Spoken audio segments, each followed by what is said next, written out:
Não coloquei nada confidencial, então...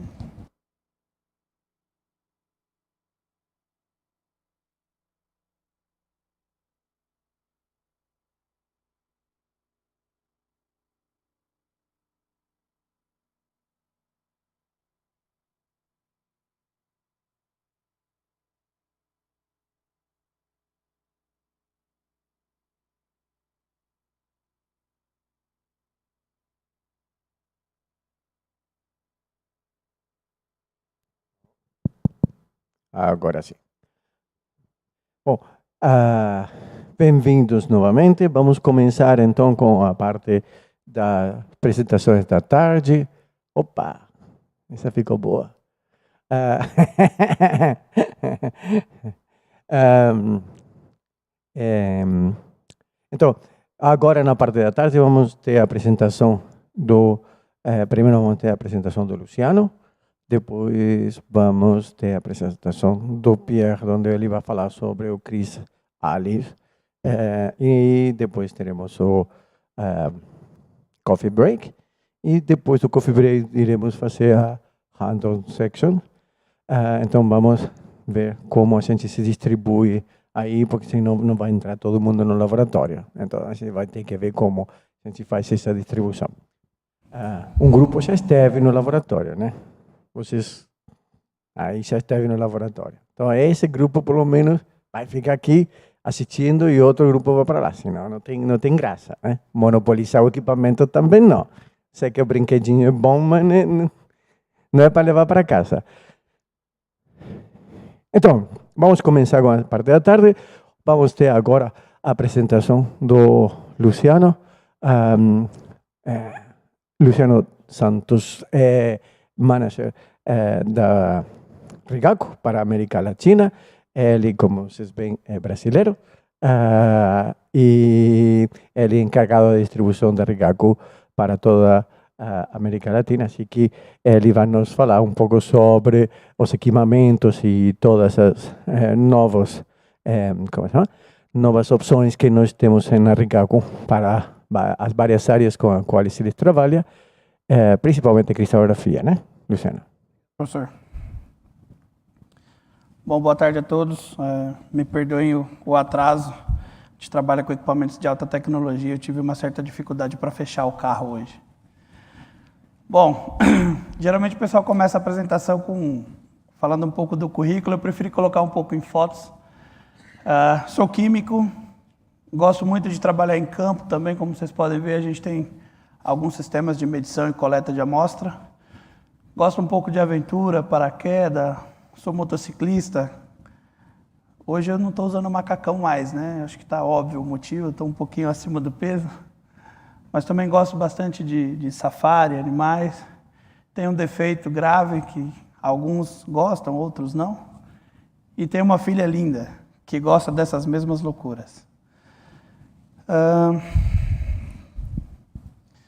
Bom, como o professor falou no enunciado, eu sou gerente da América Latina e a gente criou um projeto chamado Projeto Latam. Qual que é a ideia do Projeto Latam? Como vocês devem imaginar e já devem ter reparado, o equipamento é um instrumento japonês. Existe uma diferença grande, cultural e até mesmo longínqua, mesmo nos dias de hoje com telefone e WhatsApp. A gente tem um fuso horário de 12 horas e isso sempre distanciou um pouco mais a fábrica do usuário final. O Projeto Latam vem com a ideia de dar maior importância para a América Latina. Como somos todos países em desenvolvimento, sofremos um pouco ainda com a questão de número baixo de base instalada e a famosa síndrome de ser um país menos importante, com menos instrumentos instalados. Então, a primeira coisa que a gente fez, tirar as fronteiras para criar uma região única e assim a gente tem um peso maior de importância na companhia. Atuar e crescer o tamanho da área de atuação, integrar o que a gente chama de partners ou representantes, como a Darix presente, que é o nosso representante há mais de 35 anos no Brasil. E hoje, como vocês conheceram o Pierre, eu, e a ideia daqui para frente é ter mais pessoas, mais especialistas que possam vir fazer apresentações, treinamentos e trazer um pouco mais de informação para vocês, para todo o território latino-americano. Outra coisa importante que está sendo importante apresentar melhor para a Regaco é a potência que a gente tem de ciência na América Latina, principalmente o Brasil. Então a gente fala de um Brasil que tem linhas de síncrotron, um Brasil que tem reator nuclear. Então existe um potencial grande no Brasil para a ciência e a gente precisa explorar isso com bons projetos.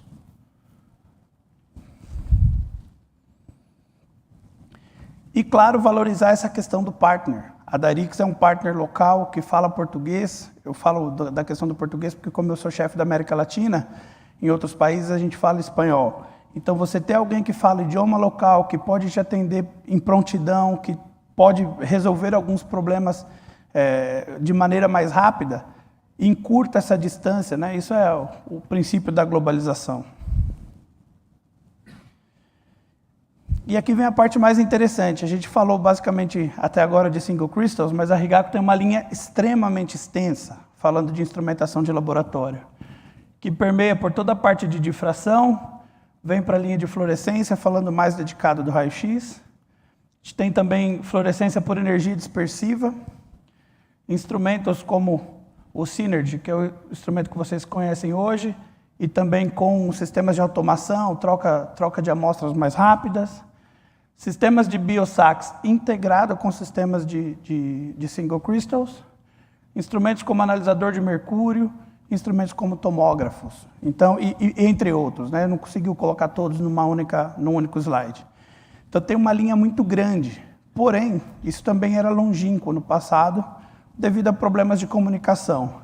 E o projeto Latam vem com a ideia de trazer um único meio de comunicação. Então, eu sou a pessoa hoje que vai ser, digamos, o facilitador para poder apoiar. Outro ponto importante para todo mundo entender é que eu estou lotado no que a gente chama de Regaco Américas. Então, eu não estou respondendo para o Japão, eu respondo para o escritório em Houston. Falando um pouco dos instrumentos, mais enfocado na linha de difração, muitos já devem conhecer o Miniflex 600. O Miniflex 600 tem uma grande responsabilidade e um grande mérito nos últimos 20 anos, pelo menos no Brasil, de popularizar a técnica de difração de raio-x em polycrystals. Então, quando a gente fala principalmente na análise de pó, é um instrumento que revolucionou justamente por ter essa condição de ser fácil de instalação, um preço mais palpável e mais popular, e isso popularizou bastante a técnica. E, sem dúvida, é um instrumento plug and play. Não precisa de grandes infraestruturas para ser instalado. Só um pouquinho de histórico para entender mais ou menos a ideia do Miniflex. Ele iniciou-se lá nos anos 70 já com essa ideia de ser um instrumento de bancada, e ele veio evoluindo, e hoje a gente já tem uma geração que você pode trabalhar inclusive com detetores 2D. Sempre que a gente fala em detetor bidimensional, surge um pouco de dúvida sobre o tipo de tecnologia. A tecnologia usada nesse tipo de detetor é a mesma tecnologia que a gente tem hoje no Synergy, porém em tamanho menor de área de atuação, mas é o mesmo tipo de tecnologia. A ideia de um difratômetro como esse é ser extremamente poderoso, mesmo ele sendo pequeno e de fácil instalação.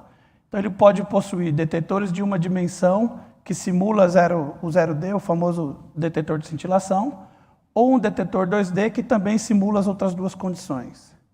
O grande diferencial dele é uma potência interessante para um equipamento de bancada, são 600 watts, mas ele usa os tubos dos instrumentos de grande porte, o que promove uma condição de tubo de longa duração. Não existe histórico até hoje de troca de tubo, já que a lâmpada é menos potente do que sua real capacidade. Pode ser equipado com monocromadores, pode utilizar trocadores automáticos de amostra, o que gera um pouco de ganho em produtividade analítica. E hoje com um grande diferencial, que são alguns acessórios para análise in situ. Muito limitado comparado a equipamentos de grande porte, mas já com uma grande e vasta aplicação. Aqui um exemplo desse tipo de câmera. São dois tipos, uma de ambiente a 150 graus e outra de ambiente a 500 graus. Onde basicamente se aplica muito esse tipo de situação. Principalmente polímeros e indústria farmacêutica, ou no próprio desenvolvimento de fármacos, porque são os materiais que se deterioram nessa faixa de temperatura. Claro que a gente não recomenda isso para minerais ou materiais inorgânicos, porque você demandaria de uma temperatura mais alta. Mais uma vantagem do sistema, é um sistema totalmente plug and play, então fácil de instalar, o próprio usuário instala e desinstala, não é necessário um técnico especializado, e você consegue fazer estudos com variação de temperatura. O Miniflex tem uma gama muito grande de atuação, então a gente está falando desde análise de polimorfismos, por exemplo, como a própria exploração em petroquímica. Hoje existem alguns elementos e algumas fases de rastreio, onde você consegue determinar facilmente a maior probabilidade de existir óleo ou não existir óleo num determinado local. Assim como a parte de pinturas e desenvolvimento, hoje a gente tem uma vasta inovação na questão de pintura, que vai desde esmalte até pinturas de automotivas, e também toda a parte química de desenvolvimento. Vamos mudar um pouquinho agora para equipamentos de grande porte. Eu vi que vocês têm o modelo Ultima 4. Esse modelo já saiu de linha de produção e ele foi substituído por esses dois modelos de nome Smart Lab. Porém, o Smart Lab é dividido em duas plataformas. O Smart Lab SI, que é um modelo mais parecido ou mais próximo do que vocês conhecem como Ultima 4, porém um modelo renovado, e um modelo um pouco mais avançado que vai embarcar técnicas que eu vou falar mais adiante. Então, todos os dois sistemas, eles vieram com um sistema inteligente chamado Smart Lab Guidance. Esse sistema o professor comentou ontem com vocês, é um sistema muito inteligente que te permite centralizar todos os softwares em uma única plataforma. Então, você consegue fazer diferentes tratamentos utilizando a mesma plataforma de software. Esse sistema também te permite selecionar e entender melhor qual tipo de ótica você vai utilizar. Então, quando você, principalmente para os iniciantes, quando você tem dúvida de qual é a melhor ótica utilizar ou qual a melhor rota utilizar para uma determinada análise, o sistema é capaz de te oferecer uma sugestão. Porém, como ele é feito para qualquer tipo de usuário, e a gente estava discutindo ontem sobre os laboratórios multiusuário, o sistema também te permite fazer um sistema totalmente manual e adequado. Então, um exemplo de simulação de uma montagem de ótica, o sistema te sugere qual tipo de acessório você deve tirar e colocar e montar uma ótica de acordo com o tipo de análise. Então, sempre surge dúvida do tipo: Luciano, eu preciso de maior resolução, eu preciso de maior intensidade, qual a melhor tratativa? Esse sistema te apoia nesse tipo de coisa, que eu vou mostrar como. Bom, o Smart Lab SE tem essa cara, é um equipamento mais dedicado para 3 técnicas que eu já vou comentar, mas ele também pode ser equipado com detetor de 2 dimensões. A plataforma foi desenvolvida para trabalhar basicamente com pó, amostras do tipo bulk, como a gente costuma dizer, e também uma parte de filmes avançados. Porém, é claro que quando a gente fala em difração, a gama de amostra é extremamente elástica. Então, a gente vai desenvolvendo pouco a pouco e eu vou explicando a diferença entre os sistemas. Essa é a plataforma do Smart Lab, vamos dizer comum, já que o outro deu o nome de Smart Lab SE. A grande diferença entre eles é plataforma. Permita voltar aqui. Esse Smart Lab tem um sistema interno de chiller e refrigeração de tubo. Então, ele não precisa do uso de um chiller externo, a não ser que vocês usem uma câmara de temperatura. Já o Smart Lab comum, ele precisa de um sistema externo de temperatura, porque ele possui maior potência e uma capacidade maior no tubo.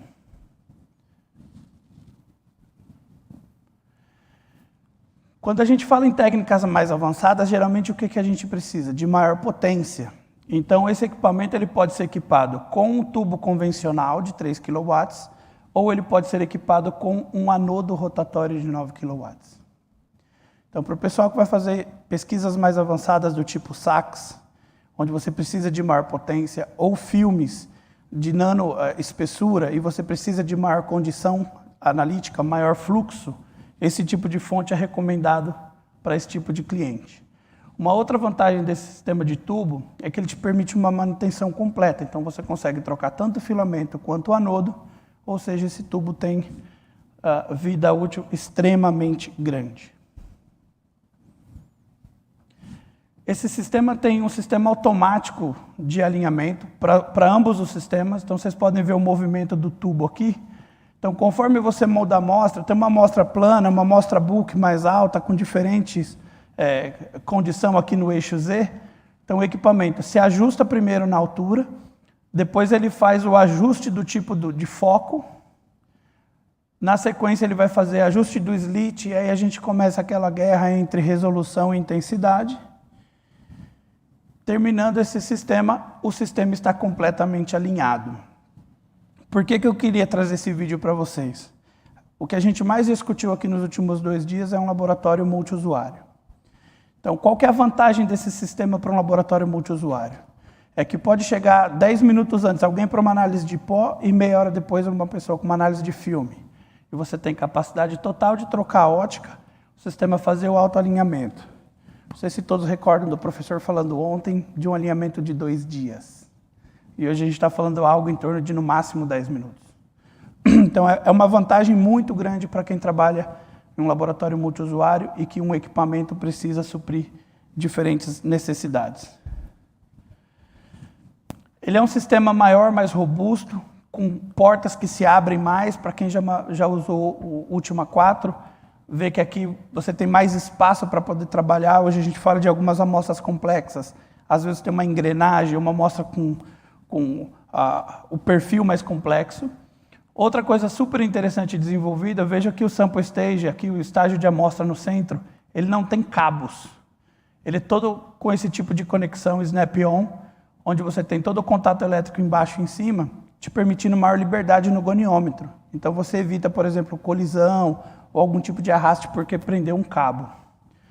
Todos os sistemas de ótica são modular e identificáveis por chip. Então você consegue identificar qual foi a ótica que um aluno ou um determinado estudo utilizou e replicar o mesmo tipo de ótica. Aqui é só um desenho para vocês terem uma ideia da liberdade e flexibilidade do sistema. Quantidade de acessórios, óticas diferentes, sistemas de porta-amostra, sistema de ótica no difratado, sistema de ótica no incidente. Então, é um equipamento que, como o nome diz, é extremamente inteligente, é smart. A ideia é que você possa ter o máximo de flexibilidade e trabalhar conforme a necessidade dos usuários.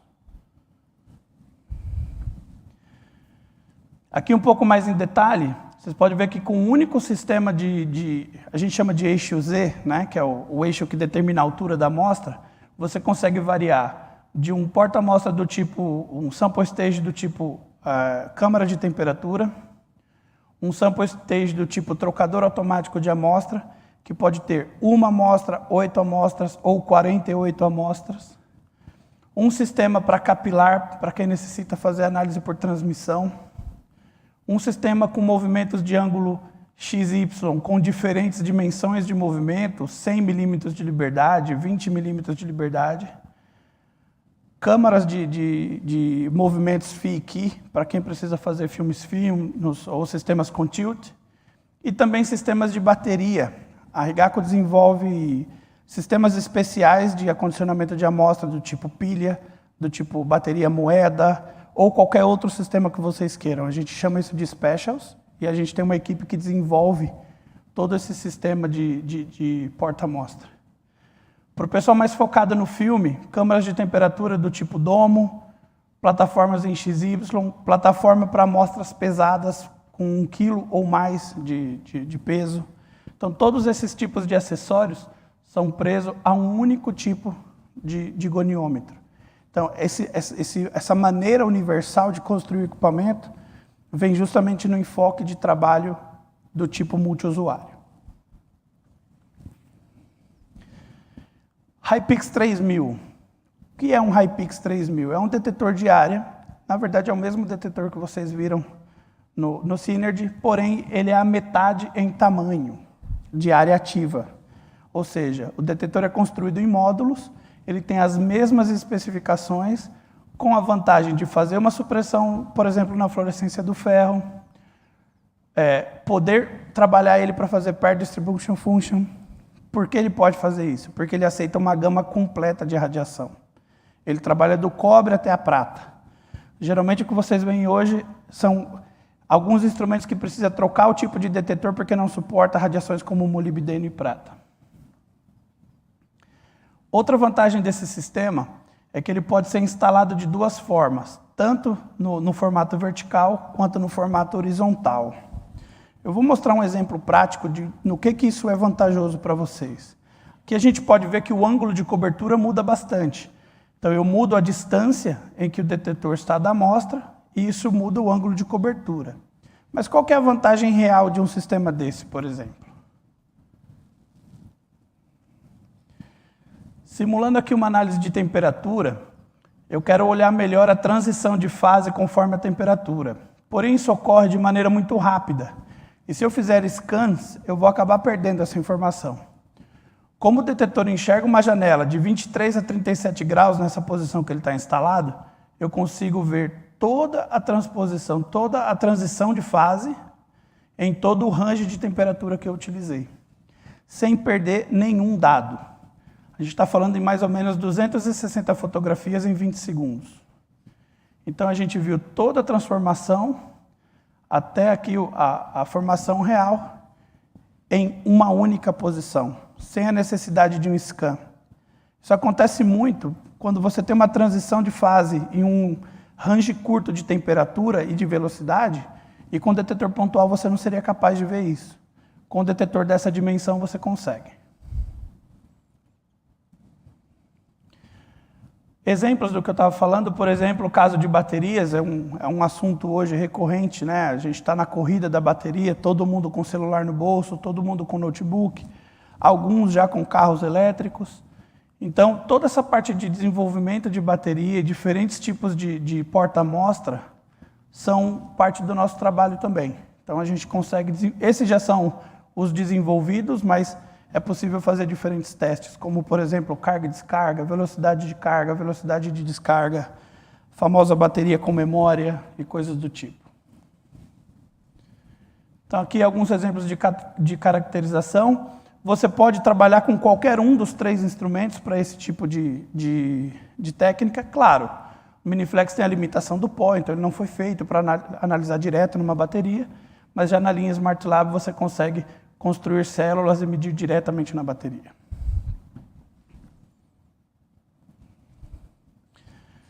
Aqui bem interessante, uma aplicação de carga e descarga, então você tem um potenciômetro instalado junto do equipamento e você consegue acompanhar em tempo real.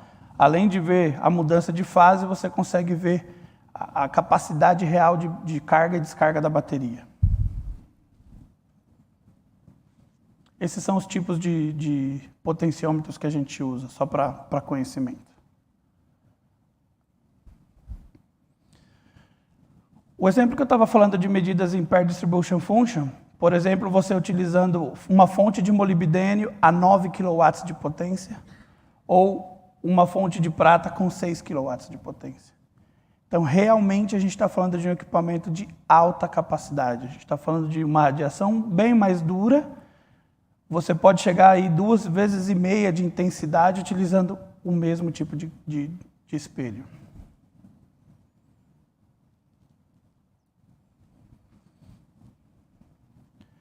Outra grande capacidade do sistema do Smart Lab convencional, esse que tem a frente mais avançada, é que ele permite fazer esse movimento que a gente chama de in plane, ou no plano.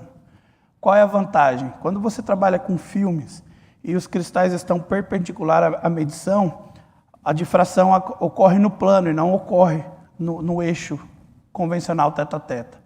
Então, esse movimento, o movimento teta a teta como uma borboleta, ele se move nessa direção para poder coletar os dados. Então, você tem um avanço em outra direção do detetor e isso te habilita a analisar esse tipo de filme também. De maneira real. A gente vê muitas simulações de in-plane, mas aqui é um in-plane real. Então, você consegue fazer o movimento de maneira com que você pegue o eixo difratado no plano.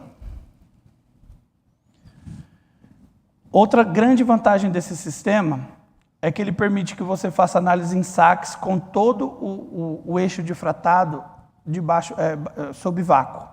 Isso diminui um pouco de dispersão de partículas e tem um grande avanço. Outra vantagem é que você consegue mover a distância do detetor.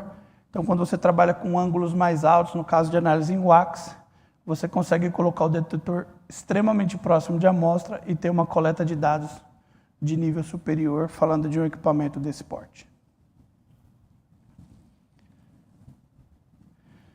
Por último, uma questão de curiosidade, a gente discute bastante hoje a questão de análise in situ e mudança de temperatura.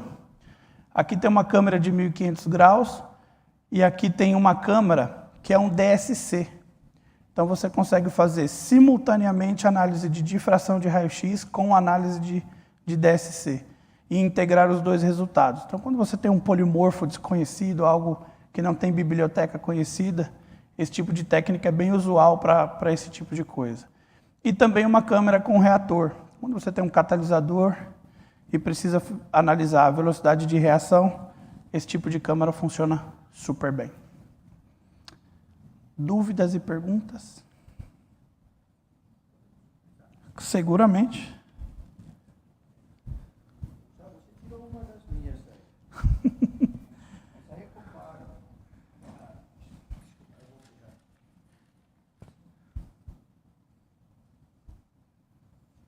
Oi. Bom, muito obrigado pela palestra. Acho que podemos bater palmas para ele, por favor. Obrigado. Você tem que avisar que terminou a palestra para que eles possam bater palmas, senão... Não, muito interessante as coisas que vocês fazem aí, e realmente muito interessante. E, bom, realmente isso desse DCC, né? Eu não sei a parte do reator, mas o DCC eu tivesse colocado na frente. Porque uma das coisas mais interessantes para fazer isso daí, se você consegue, quão fácil é você colocar e tirar isso daí? Porque se eu tenho que chamar cada vez que quero fazer DCC na amostra, aí isso aí não funciona. Perfeito, professor. Embora eu goste do Paulo ou do Manuel, se eu tenho que chamar cada um deles cada vez que eu tenho que colocar um DCC, tá complicado. Perfeita colocação. Todos esses acessórios são feitos e pensados para que o usuário possa fazer a troca. Então, todos utilizam esse sistema de ângulo, do eixo do ângulo Z, aqui esse aqui. Todos são acoplados, desde o mais simples acessório até o mais avançado, todos vão ser acoplados por esse sistema de 4 parafusos. E esse sistema garante um alinhamento extremamente preciso, fazendo com que o equipamento faça o restante do alinhamento automático. Então, você não tem esse sofrimento. Uma coisa que é interessante falar hoje em dia, óbvio que algumas coisas são mais pesadas, mas a maioria dos acessórios sofrem hoje alívio de peso pensando no usuário. Porque a gente tem usuários de diferentes tamanhos, homens e mulheres, e isso dificulta na hora da troca de acessório. Então, hoje tudo isso é pensado para facilitar a vida do usuário. Mesmo uma câmera DSC, você não precisa do Paulo para fazer a troca. O próprio usuário é capaz de fazer a troca.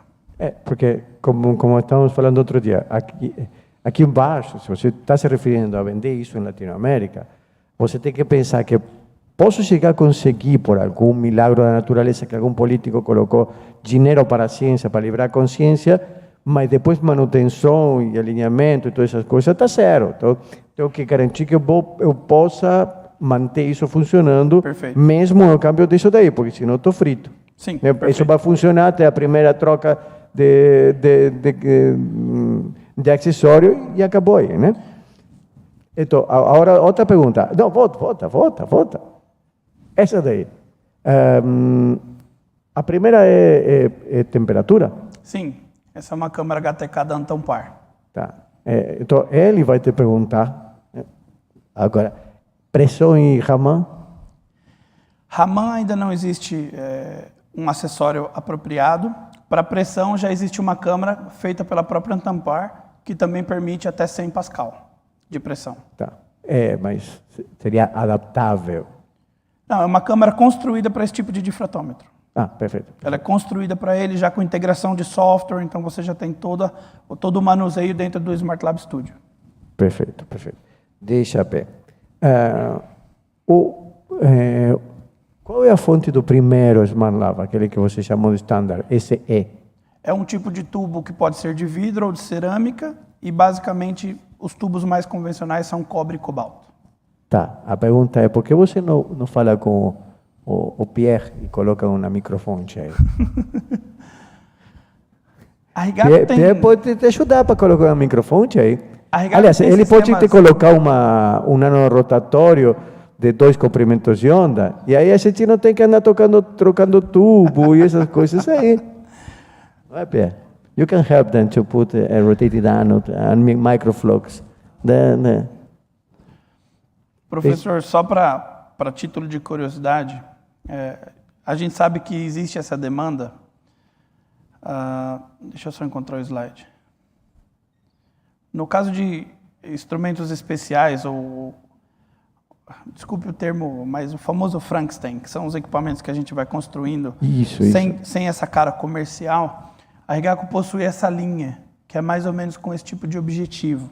Então, você tem uma fonte no centro e você consegue utilizar o goniômetro da forma mais apropriada. Esse tipo de instrumento ele não tem um enclausuramento completo, então ele precisa de uma sala especial para poder ser utilizado. Honestamente, eu desconheço ainda algum projeto assim para a América Latina. Isso é muito mais comum na Europa, Estados Unidos e na Ásia. Mas vai ser um prazer desenvolver algo assim com vocês. não, porque assim, eu tenho usado tubos, faz desde 89 que venho usando tubos. E realmente utilizar um microfocus aí, como tem no Synergy, é uma diferença abismal. Tudo que é refrigeração, tudo que é potência, eletrônica, aí você reduz o tamanho do teu problema por 10, né? Sim. Tudo bem, não será um nanorotatório, mas você chega muito melhor que um tubo de 3 kVA, de 3 kW. Então, poderia chegar a ser um problema de preços, eu consigo entender que seja um problema de preços, mas provavelmente vai ser mais barato que um Smart Lab com ano rotatório. Ou seja, você conseguiria colocar no meio do preço, não? Eu te falar sim ou não seria precipitado agora, mas a fábrica tem justamente uma divisão que pensa nesse tipo de coisa. Então, tendo um projeto, a gente consegue falar fábrica, a universidade vai fazer estudos com essas características, quais são as suas sugestões, e aí eles vão sugerir o que a gente pode fazer a nível de construção. Óbvio, para eu te responder de pronto fica difícil, porque esses equipamentos têm um cunho mais comercial, então é uma linha de produção, embora eles sejam personalizáveis. Um equipamento dessa gama é um equipamento quase que construído do zero, então a gente precisa... Não, mas por exemplo, se você conseguir colocar uma microfonte, vai te sair mais barato que manter um ano rotatório.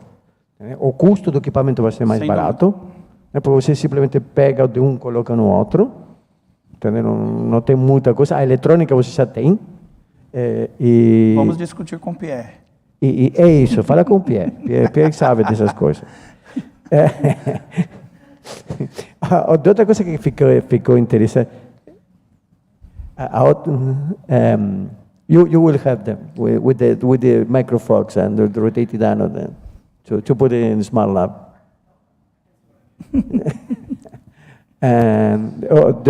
A outra coisa que eu gostei de ver é a questão de você colocar o detetor Próximo.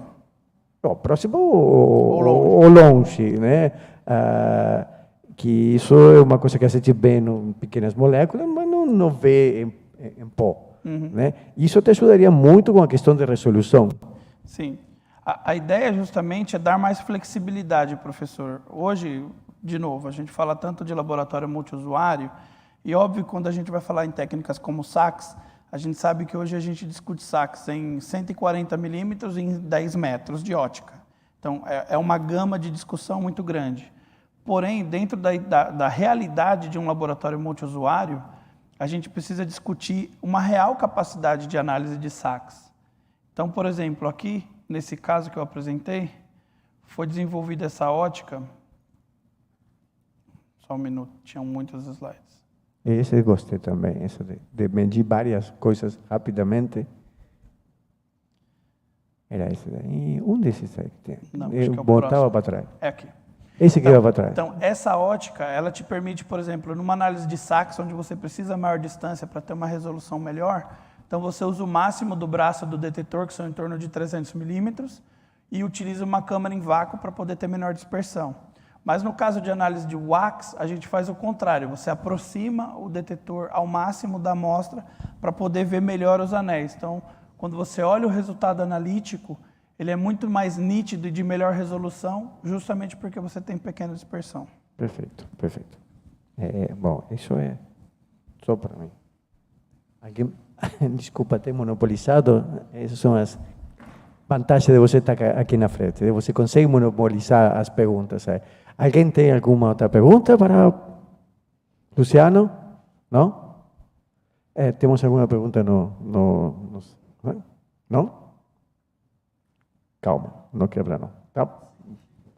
Bom, então, se tem alguma pergunta depois, faremos. Por favor, me envie, será um prazer responder. Ajudem a agradecer novamente ao Luciano. Obrigado. Bom, agora a gente vai voltar para o Pierre. So, Pierre, I'm afraid that you will have to give one lecture, coffee break, and the other lecture.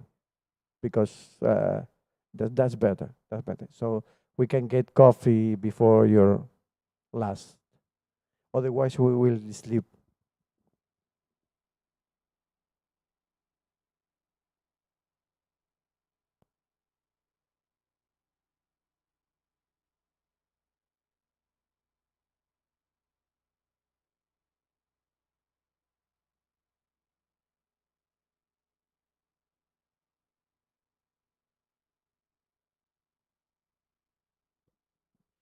So now Pierre will talk to us about the Chrysalis Pro, how Chrysalis Pro could manage the data collection, data processing, and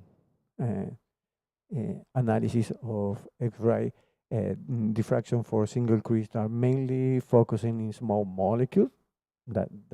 Okay. And after that, we will have lunch, and after the lunch, we will have the same procedure, mice focusing in protein crystallography. Yeah, that's all yours.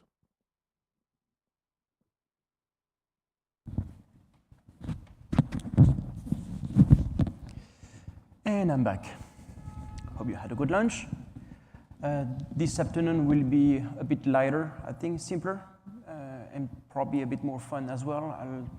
Like Javier said, I will go through a few data sets in Chrysalis Pro live, so you'll see how the program is being handled. Mostly I'm going to show you like bizarre data sets. There's going to be a couple of twins data sets. I think there's going to be also a data set with a superstructure. And one data set where the sample has moved during data collection. Okay, so these are all fairly easy to handle, and I'll have the time to probably show them all to you within the 45 minutes or so that I have before the next coffee break. And then after the coffee break, there's going to be a shorter session about protein, where I'll show you examples of data, of results that we got from protein crystals collected on the Synergy S. Okay, let's get started with a live demo of Chrysalis Pro. This is a twin data set, and you will see the way that Chrysalis Pro can automatically handle many data sets, twinned data sets. Okay. So for this data set, I will actually do the indexing, the processing, and then solve the structure of the twin crystal for you. It's just going to take a few minutes. Okay? And if I was doing it without talking, probably within 3 or 5 minutes, it would be done. Okay, so first of all, look at the images that I'm showing to you here. As you can see that there are lots of split reflections on that on those images, lots of them. And on many different images. Okay, so here again, here is again a split reflection.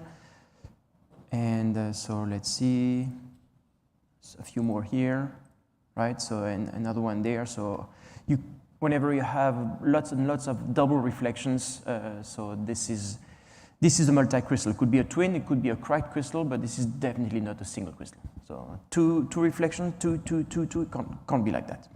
And indeed, if I index a data set, let me see, let me break what was done before. And I restart from scratch. I do a quick peak hunting here to gather the strong reflections for subsequent indexing. There we go. So I've gathered 4,327 reflections from that data set. Strong reflections, and I do a unit cell finding, and then I've got only 62% of my reflections indexed. Okay, so even if I run some refinements here, it doesn't go anywhere. So obviously, I've got more than one diffraction pattern. So lots of things that you do for difficult data sets are done in the so-called reciprocal space viewer here, or the eWorld Explorer. Okay, and this is a way to view your the reciprocal space, the diffraction pattern in the reciprocal space. All right, so the reason why I've got only 62% of the reflections indexed is because you see that between the lattice points, meaning those crossing points here, there are lots and lots of reflections that are located, therefore that are not accounted for by the lattice that I've found so far.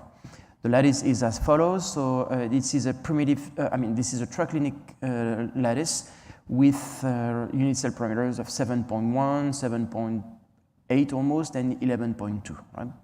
And the three angles being random, basically. So is my indexing wrong? The answer is no. If you look at the intensity distribution histogram here along A star, B star, and C star, you see that those blue, green, and red boxes are represent the location of the lattice points. And so these three histograms here represent basically a distribution of an average distribution intensity along the three reciprocal axes. And the very fact that there's a reflection in each box, meaning at each lattice point, means that the indexing was successful. I can also show you that from the bottom right here in that table of statistics, there's 2,699 reflections indexed and 1,600 that are wrong. If I remove the wrong or unindexed reflections from the display, you see that now all the reflections do coincide with the lattice point. This is along A star here, this is along B star, and along C star. I can zoom in and out here also for you. So obviously, those reflections are correctly indexed and belong to a single pattern. It's just that I've got these 1,628 additional people here, 1,628 reflections that have not been accounted for that belong to a second crystal. And these two crystals work together in the beam. That's why I've got two diffraction patterns. So to check whether you have a twin, most often than not, in Cristalist Pro, all you have to do is click on that blue link here that says Activate Twin Multicrystal. So left click on that, and then you see the first option available to you is automatic twin finding. And so if I click on that, there is my second component of the twin crystal discovered. Okay? So there is. You can see the second lattice that is kind of oblique on top of the first lattice that is here horizontal. Okay? Here is your second component with the same unit cell parameters, of course, within errors, right? Not tip-top the exact same, but within errors. So this is also a triclinic. This is basically the same triclinic lattice. While 62% of the reflections belong to the first component, you see now that 35% of the reflections belong to the second component. And so that's almost all the reflections that were previously not indexed. And now I'm left only with 2% of the reflections still unindexed. 2%, obviously, it's negligible. Okay? So there you go. without me knowing anything about twins, I could basically model that twin diffraction pattern. So the point here is that even as beginning crystallographers, you don't really understand and don't really know exactly what twins are. This is not a showstopper for you. The program will still handle it for you automatically oftentimes, and off you go to process the data set and solve the structure. Okay? And then while you do that, then take your time to learn about twinning, and more and more you'll understand about it, and then you'll be able to manually handle a twin data set, which is what I'm going to do after this example. But oftentimes, Cristallis Pro is able to handle that automatically. The other thing that is given to you, or the other piece of information given to you, is what is called the twin law. The twin law is a mathematical way of it's the orientation, or the transformation rather, from one lattice to the other. So from the horizontal lattice here to the oblique here lattice. So this is basically a 180 degrees rotation along a certain direction, that is the 0, 0, 1 direction in the reciprocal space. Okay, whatever. As long as it's just Cristallis Pro telling you what it found as the twin law. So that's what the twin law is the mathematical relationship between the orientation of the two lattices. So now 2%, you could try to see whether those reflections belong yet again to another or third twin component. You can have twin crystals with many, many components in them. I think Cristallis Pro is now able to handle 64 twin components at the same time. I've never gone beyond 3, okay? But the point is that it can handle so many. So now I can left click on add next component, and then see if it can find additional, a third unit cell within what is still the wrong peaks, meaning those 2% of reflections unindexed. So I just click on that option, and indeed Cristallis Pro does find a third twin component here.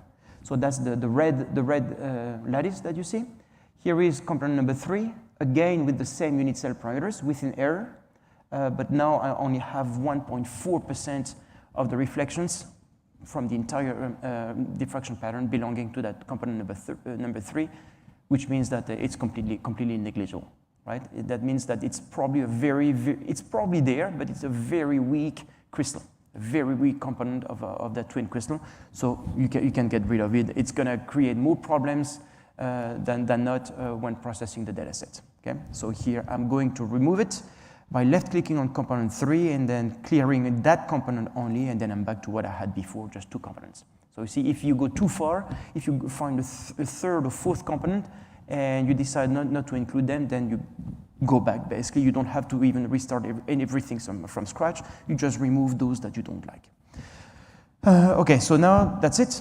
In most cases, that's all you have to do as the processor of the data set. Okay? Now you can jump to the data reduction for the data, the reduction of the data set, and for that, click the close the lattice wizard, and now we're going to go into the data reduction dialog. So here I'm going to choose data reduction with options. And I'm going to go through a few different dialogues here. I'm not going to explain to you the details of each parameter for the sake of time. But just in that dialog number 1 here, I want to mention to you that the feature that says use automatic twin multi-crystal data reduction, that box is automatically checked. I didn't do that. Cristallis Pro did it automatically because obviously, Cristallis Pro knows what I've done previously in the lattice wizard when I indexed the twinned diffraction pattern. So with that box selected, Cristallis Pro knows that it has to look for 2 diffraction patterns, or at least 2, okay? And it also knows that it have to look for overlaps. So the problem with twinning is only with those reflections coming from each component that may overlap, okay? And that's all. Those reflections that do not overlap, then you don't care, really. So let's say that nature had made twinning such as there can't be overlapping between reflections coming from different components, you wouldn't care as to whether you have a twin or not, because your program would lock onto one of the diffraction patterns, probably the strongest one, and then you integrate that pattern. But the problem only comes from the fact that you have overlaps between certain reflections. So whenever you have overlaps between reflections, so where the overlap takes place, then you cannot distinguish between the intensities coming from each reflection. You only collect, the detector sees the addition of the intensity coming from one reflection and the intensity coming from the other reflection. So from that total intensity, how much belongs to reflection number 1, how much belongs to reflection number 2, you absolutely need to establish that so as to have the correct integrated intensity for each full reflection. So that's it. That's what is called detwinning. Okay? And of course, you can do that only when two reflections overlap by a little. If they overlap by too much, especially even more so if they overlap exactly on top of each other, then all game over. You can't actually separate them and analyze the individual intensity or the intensity of each individual reflection. So what this box does here is telling Cristalography Pro that it will have to try to look for reflections overlapping, and for those that it finds as overlapping, it will try to detwin them. Okay? So now, next, so this step number 2 here is just a list of scans, the scans that make up the data set. Step number 3, there are a few parameters for you to play with, and this is true for all kinds of, even for regular data set in Cristalography Pro. So you see that you can set up a resolution limit. If you have a crystal that is pretty weak and doesn't diffract beyond a certain resolution, you can cut there and not include too much noise into your data reduction. That box here, reject reflections with bad profiles. Well, it does what it says. It rejects reflections that have bad shape. And for instance, if those twin reflections that overlap obviously will have a weird profile if you have two reflections combined into, right? If I didn't integrate the data set as a twin, or as a twin, and I switched on that data feature, most likely the Cristalography Pro would reject all the reflections that happen to overlap, because it would be like a double-headed reflection all the time. Cristalography Pro would not recognize that profile, or would recognize that as a bad profile as it goes, right? So this is also what we do whenever we have ice features on the diffraction images. Those reflections that happen to overlap with ice rings are rejected via this feature. And again, whenever you have ice rings on your images, you don't have to panic right away. If none of your crystal reflections overlap with the ice rings, you don't care at all about the ice rings, not at all. Okay? So just for your information, by the way, when you run indexing, or to index your diffraction pattern, you do a peak hunting first, right? That's what I did just a minute ago in the Lattice Wizard. The peak hunting is done by scanning the entire area of the image. And then the program scans the entire image and then picks up the intensity. Then you index the diffraction pattern, you index the strong reflections. Then what the data processing algorithm does is that it calculates back where the reflections are supposed to be using these unit cell parameters. So that means that when it integrates, when the algorithm integrates intensities, it no longer scans the entire image. It only picks up the intensities where it calculated that a reflection is supposed to be located. So that, and everything will be okay if you have the correct indexing. So that's why if your indexing is incorrect, then your data processing will be wrong also. If data quality will be wrong, completeness will be low, and all hell breaks loose. Right? So, but this is important to remember that data processing algorithm predicts back where, or calculates back where reflections are supposed to be located. And that's why where your reflections are supposed to be located, if there is nothing polluting these little areas, ice rings for instance, then you don't care about your ice rings. Okay? Overlaps of pollution with the lattice points, that's what is the problem. All right, I'm going to uncheck that box, and the rest I'm going to pass over. We have two ways of appreciating the background in Chrysalis Pro, average and smart. It's not like smart is smart or smarter than the other. It's just another way of doing it. It depends really on how much background you have on your images. Average does, again, what it says. So it averages out the background on several consecutive images. And you will usually do that when you have a low X-ray background on your images. So if the X-ray background is low, then it's more likely to be fairly consistent or constant across consecutive images, and then you can average everything out. Smart, you use that whenever you have a high X-ray background on the images, wherever that high X-ray background comes from. For instance, protein crystals are kept within the drop of their crystallization solution to collect data. And that all that liquid around the crystal creates a higher X-ray background on the images. With a high X-ray background, from image to image is more likely to be a little bit unstable. So then you don't want to average out background on consecutive images. You just want to estimate the background on each image individually. So here you try one or the other. Okay, and that's about it. In terms of integration, that's about all I can tell. Right, so I'm not going to spend more time on it. In here, remember that in the first dialog, that box was automatically checked by Chrysalis Pro. I'm just going to put finish here. Maybe I'm going to change the name of that file.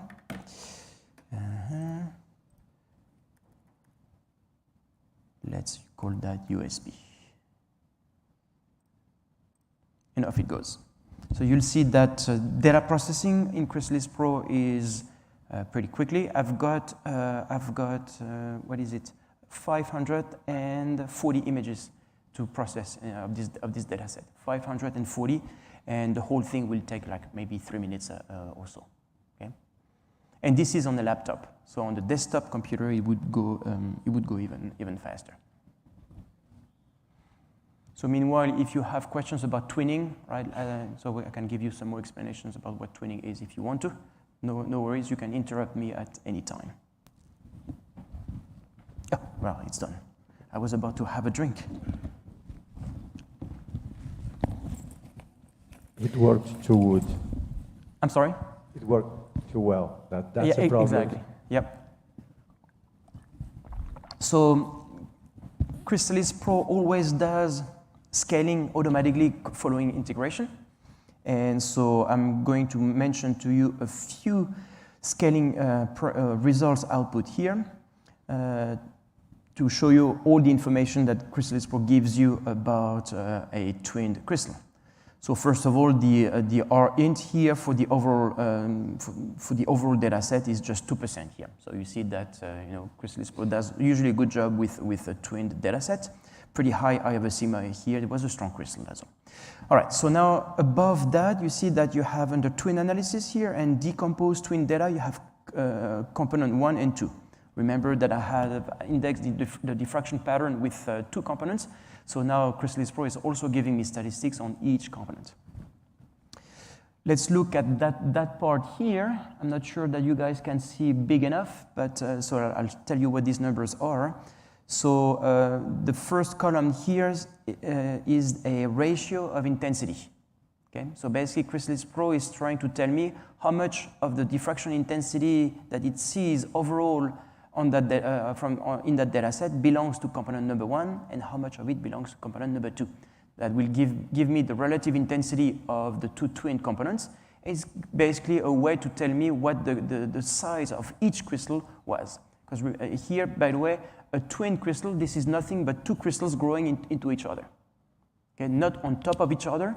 The 2 crystals are really intergrown, right? So, but it is indeed 2 crystals. And so basically, 2 crystals are in the beam. The beam sees 2 crystals. There are no two ways about it. Therefore, 2 diffraction patterns. Okay. You can't collect on one crystal on one of the component versus the other. No, it doesn't exist. So because the beam is too large, it will always encompass the entirety, I mean, the two crystals all the time. Even if you had a tiny beam like at the synchrotron, let's imagine a 1 micron beam, right? And then you rotate your crystal so that now you can shoot on one side of the crystal, and this is indeed one component. Okay, fine. But remember with the, what I discussed before about data collection, to get a complete data set, you have to rotate your crystal, maybe even use different orientations. Well, let's say that your beam is here and the second component is there, avoiding the beam at some point, but remember that your crystal will rotate, and at some point the second component will come into the beam, and then suddenly, again, you have two diffraction patterns. So you have a twin, you have to collect everything, gather everything, and hope that you can separate the two diffraction patterns. So as a result, because you have the data from both components, what Cristallis Pro now is able to say, in this case, that 56% of the overall diffraction intensity in the data set belongs to component number 1, and I've got here 44% belonging to component number 2. So it's almost 50-50. So in this particular case, it turns out that the two crystals had almost the same size, roughly speaking. It doesn't have to be. You know, you can two crystals, so one could be much bigger than the other. It can be anything. In this case, it was just 50-50. But for you to know, it doesn't have to be 50-50 at all, right? It can be anything. So now the other columns, this is numbers of isolated reflections versus the number of overlapped reflections. Okay. So now Cristallis Pro is also telling me you have that many reflections in that, on that diffraction pattern that indeed are properly overlapped. No problem for me to integrate those. However, you also have that many that do overlap by something. Something can be a little to a lot. I don't know that. Cristallis Pro does not give me or tell me how much they each, I mean, by how much they overlap. What it's only telling me is that there are that many that overlap at least by a little. Okay? In this particular case, I have a ratio of 1 to 3 between the single reflections or the separated reflections and the overlap reflections. So 75% of my reflections in that coming out of that crystal, 75% of them were overlapping by at least a little. 75%. So that's a lot. Okay? And yet, so in this particular case, Cristallis Pro can do a good job. My best guess is that for all those reflections that overlapped, many of them overlapped by a little. And it was no problem for Cristallis Pro to de-twin enough of these reflections. But but of course, not all of them could be de-twinned, okay? And so that's why between those that the reflections that can be de-twinned, meaning separated into two individual reflections, and those that Cristallis Pro could not do anything about it, that's why data processing programs always create 2 reflection files when processing a twin data set. The so-called HKL F4 file and the HKL F5 file. Okay? The HKL F4 is all for each component, and this is all the good reflections. So those that were separated in the first place, those that were no problem anyway, and those that the crystal could separate. And it dumps all that into an HKL F4 file for each component. And this is the file that you use for structure solution. So that means that that file of good enough reflections, you need to have a certain completeness. You have to have, or Cristallis Pro had to be able to clean up enough reflections to put in that file so that at least you could solve your structure. Now the refinements, we'll see that later, but at least you want to solve your structure. So if you have too many reflections that overlap by too much, and your data processing program is not able to clean up any of those, your HKL F4 file maybe will have a completeness of, let's say, 20, 30, 40%, and you can't even solve the structure. Okay? And that's obviously, that's a big problem, and then you don't know until you collect your data and process it. So here, so that's what this isolated versus overlapped tells me.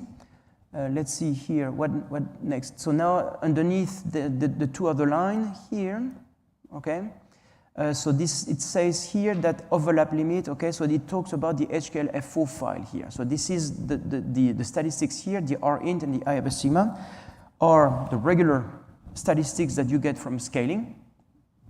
But I have 2 lines of it because I've got 2 components. And these statistics are for the HKLF4 file I just mentioned to you, the file that contains the good reflections. And for those files, so component number 1, the R-int was 3.4%, and for the R-int for the second component, it was 4.6% at the moment. Okay. So that's for again, the reflections that could be cleaned up. Now there's also the HKLF5 file, and in the HKLF5 file, then Chrysalis Pro or all programs do that, they dump everything. All the good reflections from all the good components, and then all the bad reflections that could not be cleaned up and detwined. So everything is dumped in the HKLF5 file. And this is with that total file that you need to run the final refinements of your structure, because this is the HKLF5 file that contains all the data that you just collected. And you have to refine with all the data that you collected. You're not allowed to throw any data at your discretion. Okay? You have to refine with everything. So now the statistics on the HKLF5 file, once everything is dumped together within the same file, so the R-in here is 2%, and so it turns out that here, when everything is merged together, the statistics are a bit better. Usually it goes the other way. They become worse, of course, but in this case, it was good. Okay. So there are a few things that you can do if the results are not good. Of course, once the data set is collected, one thing that you can do here in the program, you can try to reprocess the data set. And in here, in that dialog, there's something here that is called override the integration mask size. So the integration mask this is the mask that Chrysalis Pro uses on top of a lattice point. It knows that there's a reflection there, and then it uses a mask with a certain size and shape that fits the profile of the reflection or of the reflections, and then integrate the intensity, whatever intensity is underneath that mask. Okay? Now, you have that mask here, but if you have overlaps, imagine that you have 2 masks or 2 integration masks that are on top of each other. So you can cheat a little and tell the program, or to force the program to use a mask that is a bit smaller, so that you have a separation of the 2 reflections, or at least less overlap. Okay? Now you're cheating because you're not using a mask that is large enough to integrate the entire intensity of the reflection, but you want to decrease the mask a little, knowing that if you're only rejecting the tail of the reflections, so you're not rejecting much intensity anyway. So you get probably, let's say 90% or so of the integrated reflections, integrated intensity of the reflection correct. And at least Chrysalis Pro now will be able, thinking that the reflections are smaller, it will see less overlap, and hopefully it will be able to detwin or clean up those reflections. So you're cheating, so be careful not to cheat too much, right? So that's why in here, once it's there, once I'm there, so I will force Chrysalis Pro to use first maybe 95% of the mask that it came up with, right? And see whether I can create less overlaps and therefore more reflections in the HKLF4 file, which will let me at least, or allow me at least to get my structure. If 95% doesn't work, then I'll decrease that a little bit, 90%. But I wouldn't go much below 80%, say, right? Because now you're cheating too much, you're rejecting too much of your reflections intensities. All right. And so that's about the only thing that you can do once your data is collected. Okay? After you try to cheat a little bit, you still can't solve your structure, then you have to collect on another crystal. Okay? And you have to collect in a more intelligent way, which means that absolutely use copper when you have a twin, okay? Because remember, with the longer wavelength of copper, the diffraction pattern or the reflections will be further apart from each other. So you switch to copper in case of you had collected with moly the first time, number 1. Number 2, instead of cheating here in the program to, to make the reflection smaller, you make the reflection smaller at the time that you are collecting the data. Okay? And I will show here something I presented this, I showed this morning already, real quick. Here. This is when you use the device that decreases the size of reflections. Okay, so here I had an example of a protein crystal whose reflections were really close to each other, and therefore they were overlapping. So remember that I've decreased the divergence of the beam to make the reflections smaller, and now the reflections are resolved. Well, you can do the same with twin crystals. We have done that on some twin crystals, and certainly we had much less overlaps, and then could solve the structure easy. Okay, so now I'm not artificially reducing the size of the reflections in the program. I mean, I'm no longer cheating. I'm making the reflections smaller at the level of data collection. So I'm collecting the true data. Okay? And no more need to cheat in the data processing program. All right. Okay. What else can I say here? So all that about to fight overlaps. Remember, the problem in twinning is overlaps. So now I don't have anything more to do here, just for those of you who have used Cristallis Pro already in terms of twinning, to rescale or to revisit scaling of a twinning. This is this button here that shows two lattices on top of each other. You see it says twin data finalization. Usually the only thing I do is I rescale to see whether by applying a separate scale factor to the data coming from each component will improve the data. And that works more if your crystals or the two crystals have different sizes, right? If they are of similar size and therefore the intensity that they generate is very similar, well then of course applying a different scale factor to each will not change anything. But if you have like a 20-80 ratio in the intensity from between the two crystals, or 30-70, something like that, that may work. That and what did I want to say? Here, remove outliers. So by default, Cristallis Pro does not remove any outlier so as to not reject too much data. But certainly, if your data is not good enough, rejecting the outliers will definitely improve the R-int and I of a sigma as well. So that was a couple of comments for those of you who have used Cristallis Pro. One last thing I will say is is about this feature: use reflections from component 1 only.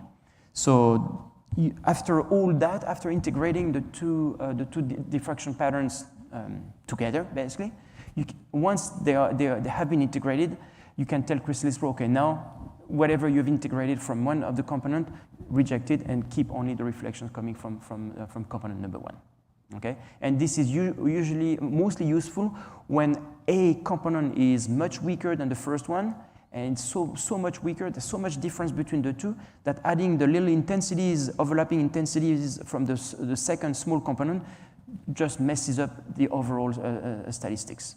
And then so you reject that little annoying guy there, and then you keep the strong guy only, the strong reflections only, and that might do the trick. So whenever you have a second twin component that is very weak and seems to screw up all your statistics, just reject it and then keep only, the data from the main component only via these little box.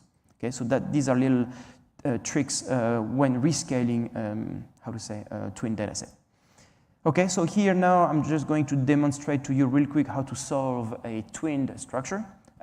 It's really like a regular structure. There's one more step at the end, and then that's it, right? So I will go to OLEX2 here, which is the program that is embedded. This is not our program, right? OLEX2 comes from another company, but we make it work with our program here, Cristallis Pro.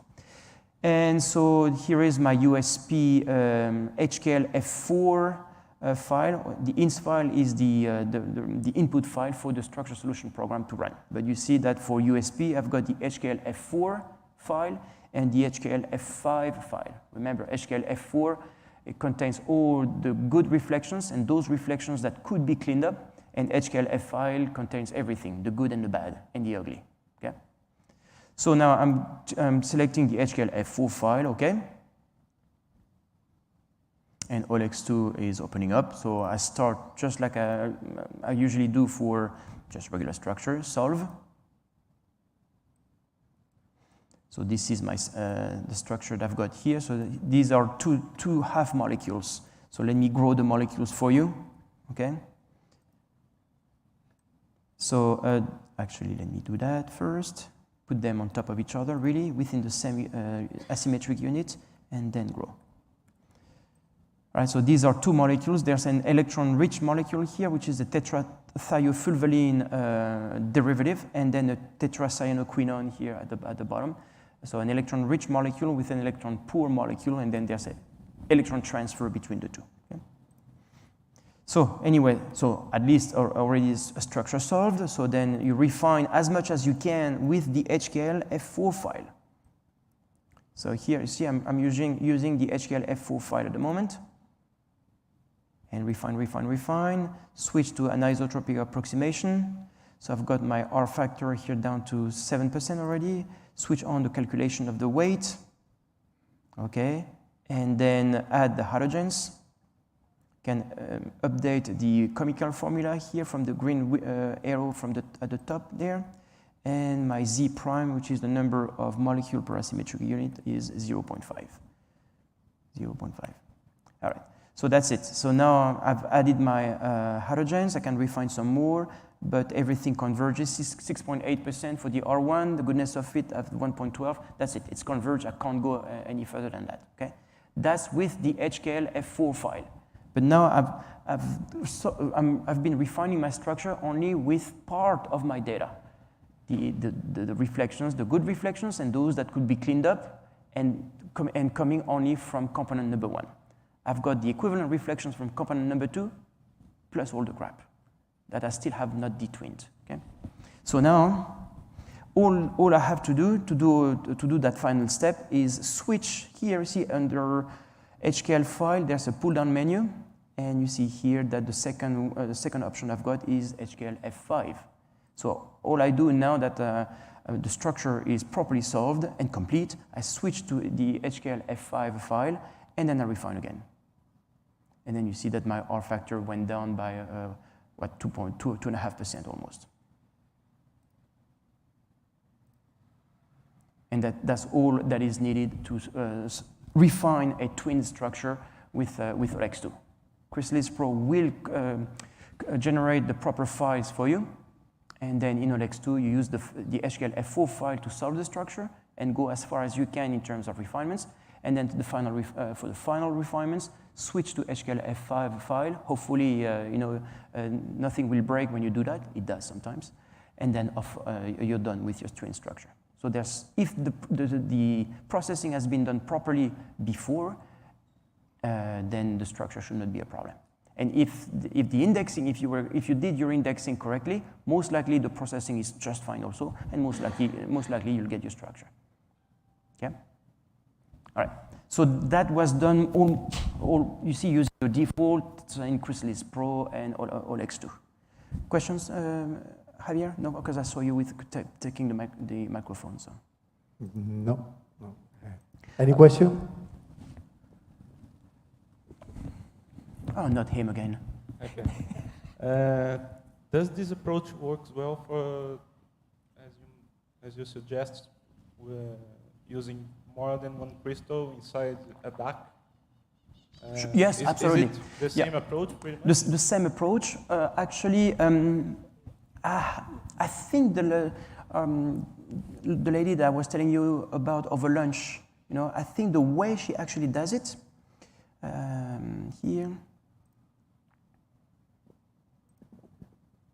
Probably it will not restrain the cell to be the same. You don't have to. You don't need to. So it doesn't need to be the same unit cell. So for the twin, it does. No, but he is saying two or three crystals in a DAC. Right, 2 or 3 crystals in the DAC. So usually the Cristallis Pro will pick it up. In the reciprocal space here. So Chrysalis Pro should pick up the, I mean, it will index the second diffraction pattern as it is. And if it is the same unit cell, then you will find the same unit cell. If it's really, really a bit screwed up, you can always go here to add next component and then custom component in wrong peaks, okay? And then you can make sure that you force really Chrysalis Pro to find the same unit cell parameters, or you uncheck that box because you think this is actually a component with a different set of unit cell parameters. But usually, I mean, I've had to do that maybe once or twice so far. Usually, Chrysalis Pro was picking it up properly by itself. Okay. Now, to get back to what our customer is doing, I think she tries both twin here or uncheck that box, or handle it as a multi-crystal. So multi-crystal will not actually create an HKL-F4 and HKL-F5 file. It considers that you just have two crystals in the loop, and that's what you would do also if you happen to have gathered or caught two crystals in your loop under the microscope and you didn't realize. Now you end up with two diffraction patterns. So now, as a result, the multi-crystal stuff will create two separate regular HKLF file, which you can merge then afterwards in Chrysalis Pro. Whereas the twin feature will try to automatically merge the two reflection files. One or the other, whichever one works better, basically. But at the end of the day, my answer to your question is yes, that's what you would do. And okay, that's great. Maybe we can go for coffee break. Okay. And come back after the coffee break. Yep. Right? You will no problem. continue anyway, and you change whenever you want. Start. So now we will go for coffee breaks, and in half an hour I will be back here for the rest of the speak.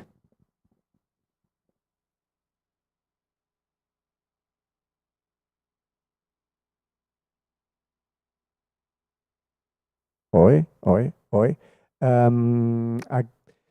Aquelas pessoas que estão online podem solicitar o certificado através enviando um e-mail para o endereço de e-mail do nosso laboratório do Lamucres, né? Aqueles de vocês que queiram o certificado, por favor, vejam com quem esteja lá na secretaria, que poderia ser Paulo ou Poliana, ou alguns deles está aí, ou Pedro, tá bom? Beleza, a gente se vê em meia hora.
Okay. Well, we will start with the last talk of today. It will be about using the Chrysalis Pro for for protein crystallography. Is the same program, but a lot of different settings and probabilities to make your protein crystallography data better. Okay, that's Pierre. Thank you. Thank you, Javier. Okay, my last presentation, I'll leave you alone after, swear. I mean, some people will go with me on to the lab after, right? So, a few slides about protein crystallography. This is one more thing that one more application that can be carried out on that system down here in Sao Carlos. And my first, maybe I can switch. My first slide is a seal tube source for proteins, really, because usually people will buy a rotating anode. If you remember what I said this morning, and there's a ratio of about 1:8, maybe even 1:10 in terms of beam strength between a seal tube and a rotating anode, or at least that's what it is for our instruments, right? So protein crystallographers, when they want to buy a diffractometer for their lab, usually go for a rotating anode so that they can collect more data or on more protein crystals. However, now the seal tube is so good that you can do some things with proteins as well. And remember that I told you that the beam is strong and small, so you can also use smaller protein crystal. And the shape of that beam allows you to shoot a lot of photons onto a small area of the crystal. The photon counting detector helps also. No electronic noise, lower background, so better signal-to-noise statistics, and no limit on exposure time. So that thing about no limit on exposure time is really an important one every time you have something weak. So you're limited with a CCD because you can't even expose for as long as you have to. Whereas with this new technology of detectors, you can expose as long as you have to. Okay.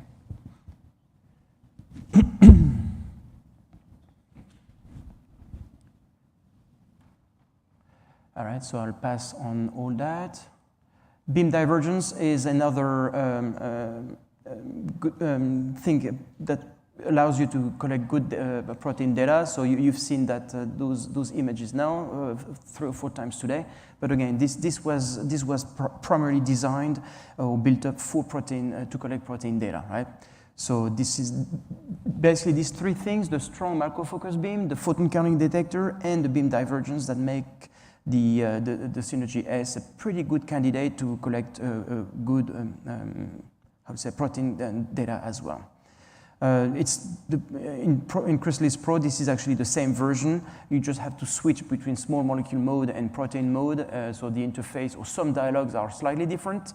Some defaults are slightly different also. For instance, you're not looking for the same kind of unit cell parameters. So the indexing algorithm for protein will allow for much longer unit cell parameters to be found, things like that. But it's really the same program. And by the way, you don't have to buy a small molecule version of Chrysalis Pro and then a protein version, right? It all comes at once.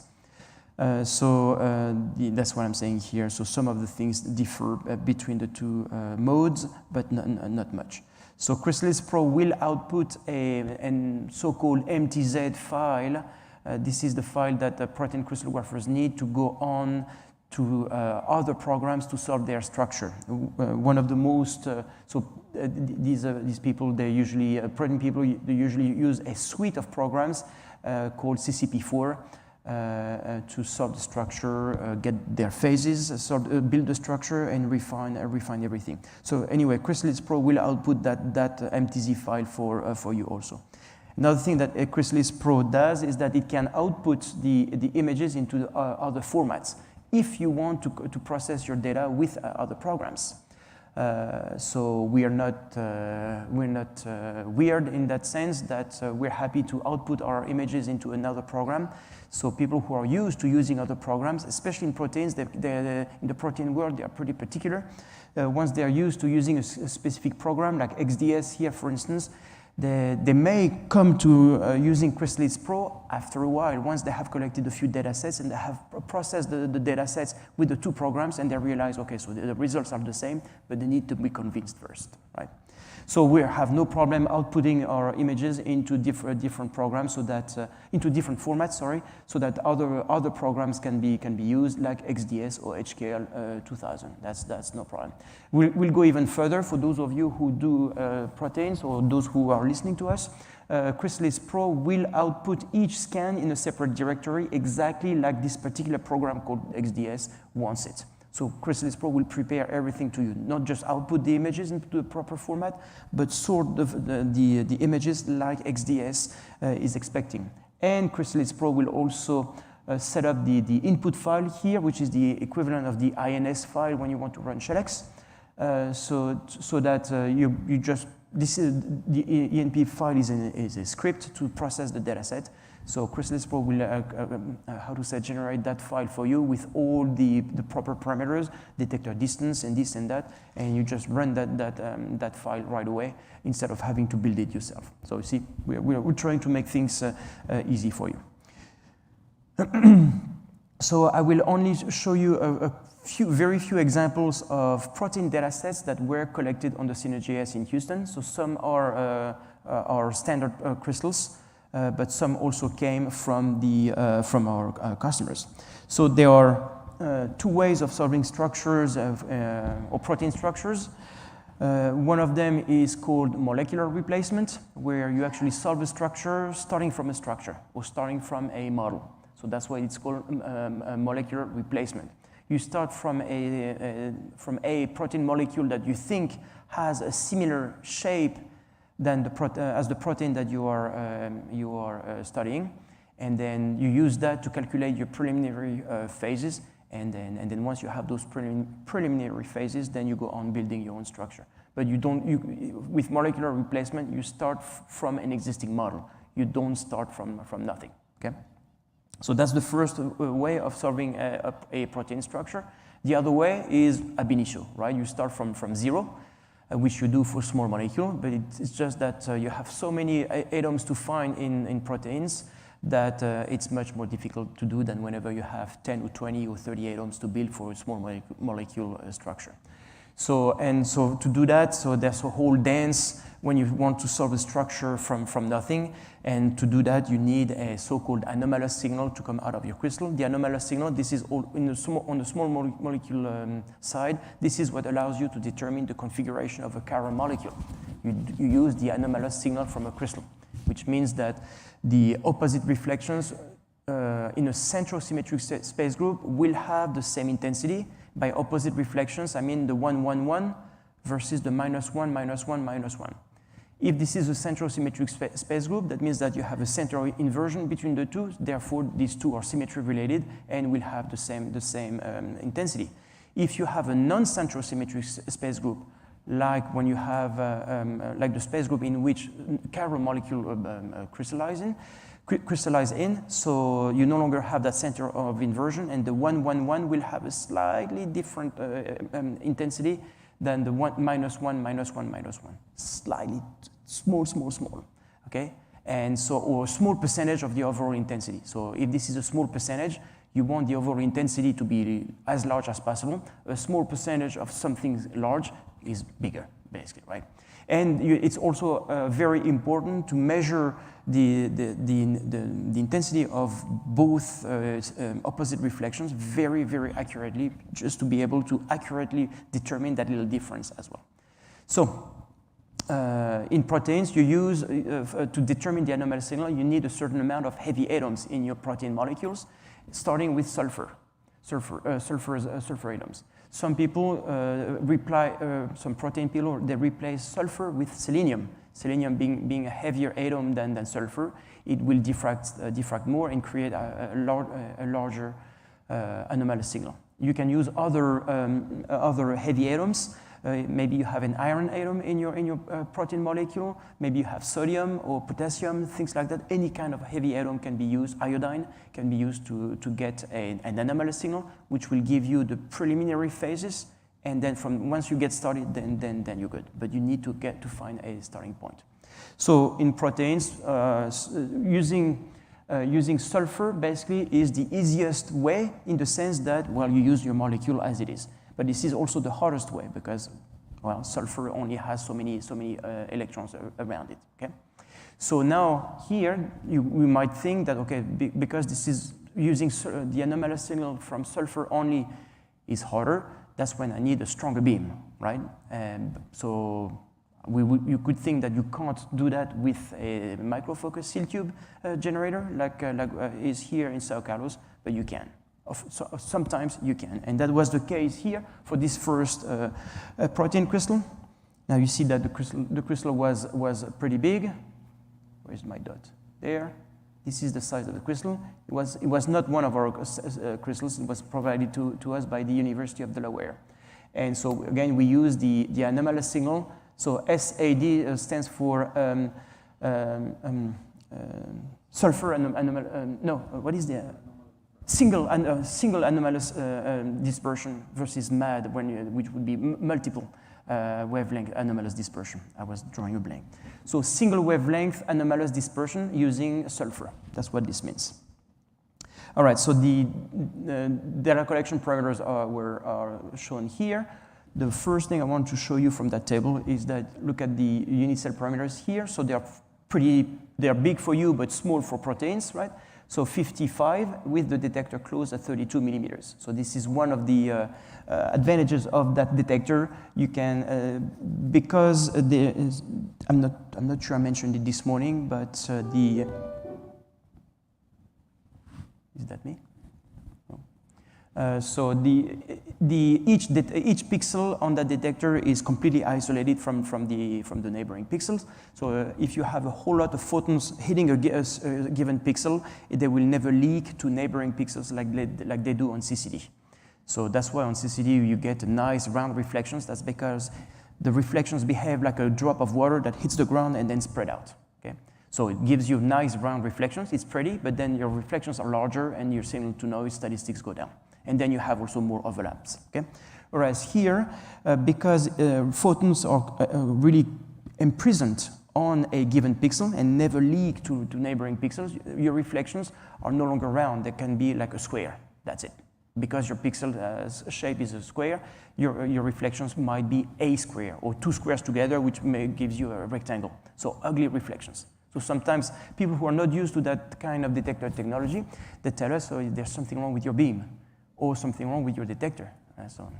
So anyway, as a result, photons cannot leak to neighboring pixels, so the reflections do not get fatter. They remain small. Because they remain small, you can bring the detector closer to your sample. All right, so that's why here the detector was brought to 32 millimeters only, and so 0.8 second exposure time on that crystal, half an hour data collection for a protein crystal. And in half an hour, not only did we have a data set, but we had also enough of an anomalous signal coming from the sulfur atoms. So I don't know, it could be that this is a protein that contains a lot of sulfur atoms also, right? It could be, but it has to be actually. But so completeness in half an hour, basically 100%, almost 10 multiplicities. So here is or redundancy. So the I of a sigma, 22, R merge, 5%. So everything beautiful. This is the structure there of the protein. By the way, here we are talking much lower resolution than you guys can use in small molecules. So the limit here was let's say 1.3 angstroms. So this is absolutely unbelievable for protein people. They get that, they go buy lottery tickets because that happens maybe once in their life. Usually proteins diffract to 2 angstroms at home, right? 2 angstroms, 2.5 angstroms. So in small molecule, you go to 0.8 angstrom and further. So here it was. One question. When you collect data for SAP, is like the same way you can collect for yes. absolute structure small molecule. You will have same to way. untick this Friedel pair. things to say that The- they are yep. different, and so the data collection will be Right. a little bit longer, and that's the same concept. As if you were collecting a small molecule data set to get the absolute configuration. Yep.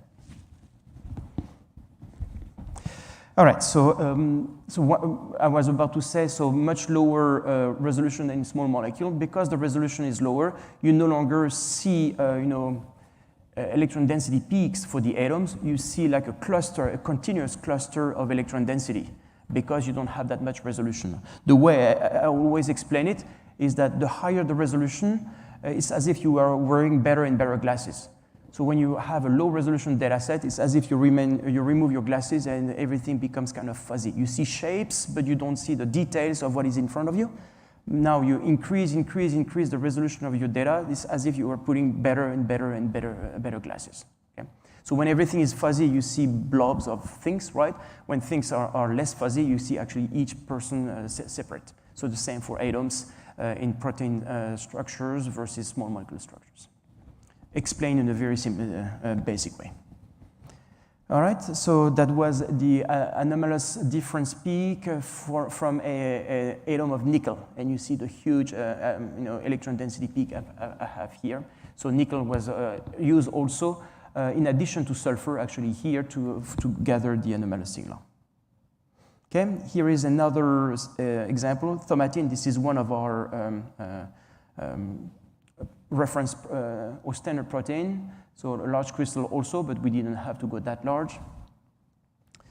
Here, the long unit cell axis now is 150 angstroms, and yet the detector was brought to 60 millimeters only. So for CCDs, you would have to bring the detector probably to 80, 90, or maybe 100 millimeters. With that detector, 60. And of course, the closer the detector, the more data you collect per image, and the less images you collect, and therefore the faster your data collection goes. So here, a bit more than 2 hours of a data collection, 2 hours and a quarter. Beautiful statistics here, 100% completeness basically, 7.3 multiplicity, the R merge about 7% also. And here is a plot, or a two-dimensional plot along a row of reflections here, and that supports the fact that the detector can be brought close to the sample despite the long unit cell axis. So you see here, those reflections are basically separated. Okay, and this is the electron density map for that structure. Again, it was a wonderful structure all the way to 1.4 angstrom, so that now at least we could see the hole, for instance, here in that phenyl ring. So oftentimes for protein structure, you see the outside shape of the phenyl ring, but you don't even see the hole in it because the resolution of the data is not good enough. Here it was. Okay. Here is another protein crystal given to us by one of our customers from Australia, here at the University of Melbourne. The unit cell, again, 140 angstroms, and detector brought close to 55 millimeters. Now, this was a weaker crystal collected in 15 hours. But that's no problem. It's still just an overnight data collection. Right? So you started at night, the next morning, you've got your protein data set, no problem. 100% complete, multiplicity of 10. So higher multiplicity also because this time it was the anomalous signal from iodine that was being used. If it had been a regular data set, we would have gone for a multiplicity of 3 or 4 here, and the data collection time would have come down to 4 or 5 hours. So beautiful R merge here, 5.6%, and the structure here was resolved easily also. And these are the anomalous difference Fourier peaks from the iodine atom. So the structure was basically started being built once these iodine atoms were located. The preliminary phases from the data could be calculated, and the rest of the molecule there. Okay. And I think I've got one more. So this is my catalase crystal. That's I mentioned this one this morning. So 230 angstroms unit cell dimension, 70 millimeters. The detector at 70 millimeters. The data collection of less than 13 hours, and this is for that specific crystal that I had gotten these images. Yeah, where I decreased the divergence of the beam. So despite the beam intensity being lower because the divergence of the beam was lower, so it's still only a 12-hour or let's say 13-hour data collection. Okay, and the structure was beautiful. The structure I got to see here, inside you have a ligand, a heme ligand with an iron in the middle of it, and that part here is an amino acid. It's called a tyrosine. The tyrosine has an oxygen atom there, and the data was so good I could see the electron density cloud going between the hydrogen here and the iron atom. So basically, this is how the chemical reaction takes place once this thing is activated. But I could see already these two atoms talking, basically. Right. So that was my last example. The last very few slides of the day. I think you're gonna find that cool because I wanted to mention the different detectors that we have. All the same technology, but so this is one here. This is the one that is on Professor Elena's system. So HiPix 6000, 2 modules, and what I say here, align vertically. I don't know if these are the right words, but align along a vertical axis. So one here and the second one on top of it. Therefore, the little gap that I talked about this morning that you can see on the images. Okay. The thing is that we also have curved detectors. One here and one there. So that one here has also 2 modules, just like that one, but now they are aligned horizontally and tilted. That means that the 2 modules, instead of being like that, they are put beside each other and then tilted that way. So that mimics a curved surface. And of course, you want to, the advantage of curving a detector around the crystal is that you can grab more data per image. Okay? And so we have that with 2 modules. So we can cover up to 100 degrees of data, and we can also have 3 modules beside each other and tilted, and now we can collect 150 degrees of data. So I reserved that slide for proteins. I can tell you that for small molecule, it's not bad. It doesn't do anything worse, but it doesn't justify the extra money, because now, because of the curvature of the detector around the crystal, remember the geometry of our goniometer. You have that kappa axis that slides basically or swings sideways. Well, if your detector is curved and comes all the way around the crystal, now your kappa axis has less freedom. Otherwise, it's going to hit it. So what you gain in terms of curving the detector around the crystal, you lose by the fact that you have to back up the detector for small molecule so as to allow your kappa axis to swing freely again. So what you gain on one side, you lose on the other side for small molecule. And that's specific to small molecule because in small molecule, usually you bring your detector really close, as close as possible to the sample. In protein, you have to back up the detector anyway, usually at least 50 to 60 millimeters.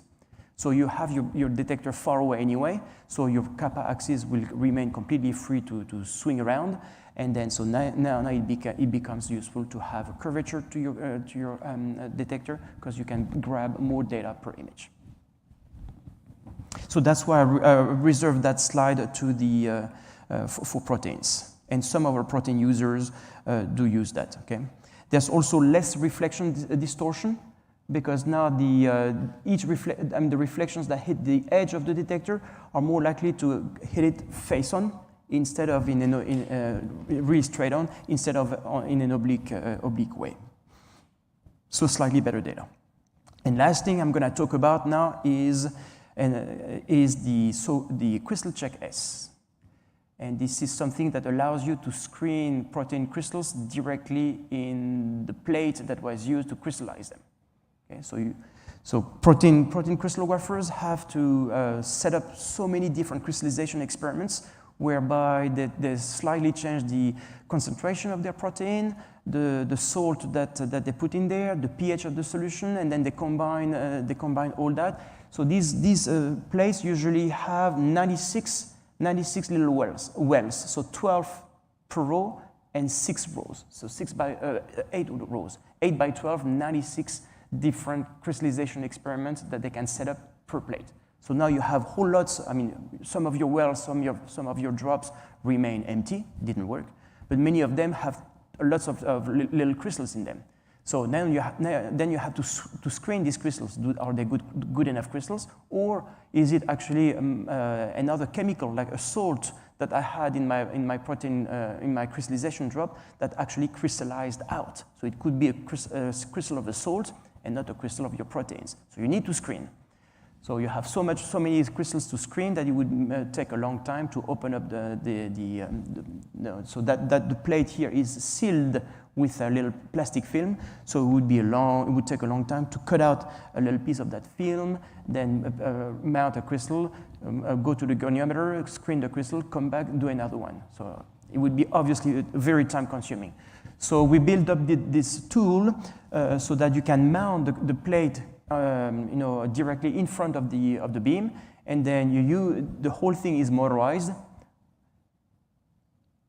So the whole thing is motorized, so that you see that part here is this is a bunch of motors and controllers, so that the whole tool can move the plate along X and Y so that you bring such well or such a crystallization drop in front of the beam to screen your crystal right away inside the plate. Okay?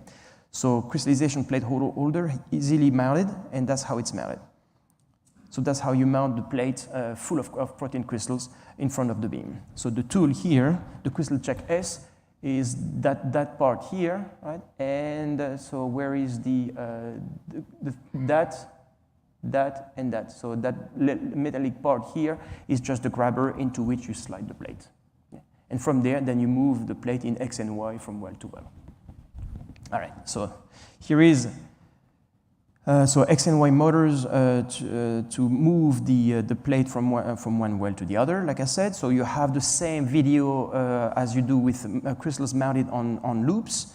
And so from the video, you actually, wherever you click on that video feed, that's the point that's going to be automatically centered in the beam, right? So screening crystals directly in the plate, faster screening, and non-destructive screening of sensitive crystals as well, because sometimes you take out the protein out of its crystallization drops, it lives for a few seconds and then it's destroyed, right? So at least if you can screen by leaving the crystal in the crystallization drop, then at least you don't destroy it. So I'm gonna pass the software part and I'm gonna go right into a little movie here.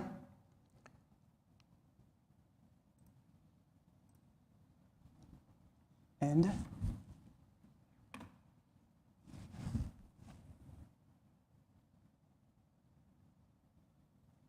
okay, let me go back.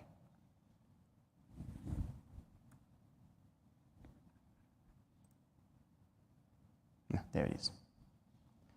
Okay, so my colleague here actually put a powder. It was an experiment that he did by putting powder inside the wells, right? But it works better whatever you have in the wells. So can I make it go faster here? How come it doesn't work? Anyway, so we'll watch the entire movie. He just slid the plate into the holder there, okay? And so he's gonna start screening the one well after the other. Like I said, this is powder that is in the well instead of protein crystals, but as far as the hardware and the software is concerned, it doesn't matter. So here is a bit of powder in the well, and you see that, so you will see actually powder rings being collected here. So I can't make for some reason here, I can't make the video go a bit faster. So let's just wait for it to happen. So my colleague just entered a few parameters and to actually start the screening of the powder. But this is what I wanted to show you. So this is how that thing works. So we see how the whole goniometer rotates to collect data. Boom. So that was a scan on powder in a well collected. The tool moved to another well and collects again. Okay, scan finished, and then that's what happens. As far as you are the powder sample in the plate. So you can basically build a queue. The point here is that you can build a queue of your powder samples or protein crystals to screen. And then the program will actually bring one sample after the other into the beam, screen it, go to the next, screen it, go to the next, screen it, without you having to be there to move the tool from one crystal to the other. So here is another view. That video has been made go faster a bit. So scanning, move to another well, scan, move to another well, and scan again, and so on and so forth. So that allows the protein crystallographers to gain a lot of time when they have to screen their crystals from all these crystallization experiments that they have started. And then, so whenever they found a good crystal, then they take it out, and collect a full data set on it. So this is a tool that can be easily mounted onto the goniometer, more or less like you mount a high pressure cell. Okay? And in Cristallis Pro, you choose the mode Crystal Check S, and automatically the program knows of the collision model to use for that bulky tool. Because now the tool itself is fairly thin, but it's large, because now it holds the plate, first of all, and the plate has to move sideways also, right? So that if that thing rotates too much, it's going to slam into the collimator or the detector and destroy everything. So obviously, Cristallis Pro has to know by how much to rotate, according even to how much the plate is moved to the side, so that a certain well is in front of the beam, right? So when you move from one well to the other, the plate itself moves more and more sideways compared to the beam, and the collision model is adapted according to the well that is actually in front of the beam. And again, like I said this morning, I am not aware of any collision that happened even with that bulky tool mounted. So I wouldn't worry about that. Okay. So this is the cool thing that we built for proteins. I didn't even talk about our big sample changer, the robot. That's pretty cool to watch also, but I think that's enough for today. Okay. All right. Questions? Otherwise, no more.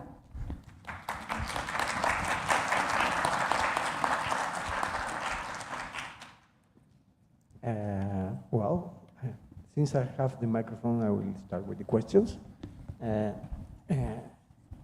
In two things. First, just for fun. No, Oh, yeah. not that I will do that, but the plate doesn't interfere with the diffraction pattern, or it's supposed to be transparent to X-ray? So now they make plates that are almost completely X-ray transparent. But normally, the normal one. And normally, so it's just regular plastic, and then you have a pretty high background of scattering at around 3.5 angstroms resolution. So, and that scattering ring is about, I want to say, half an angstrom in width. Okay, and then you have that big dark ring on all your images. When you're only screening to see whether your crystal diffracts or not, that doesn't matter. It doesn't prevent you from indexing. But now collecting data, then of course it lowers the quality of the data. Okay, because it is not a low temperature too. No, that has to be used at almost impossible to cool down everything. That's correct. It has to be used at room temperature. And you just center, the program will center just the center of the point. Yep. If your crystal is there, okay. If your crystal is not there, bad luck. That's exactly. Okay. Mm-hmm. And then the program knows where the wells are located, because when you mount your cell, you also enter when you mount your plate, you also enter the plate type that you're using. And so there's a database of plates, and the program says, okay, so this is the plate that you just mounted, so I know now where the wells are located. Perfect.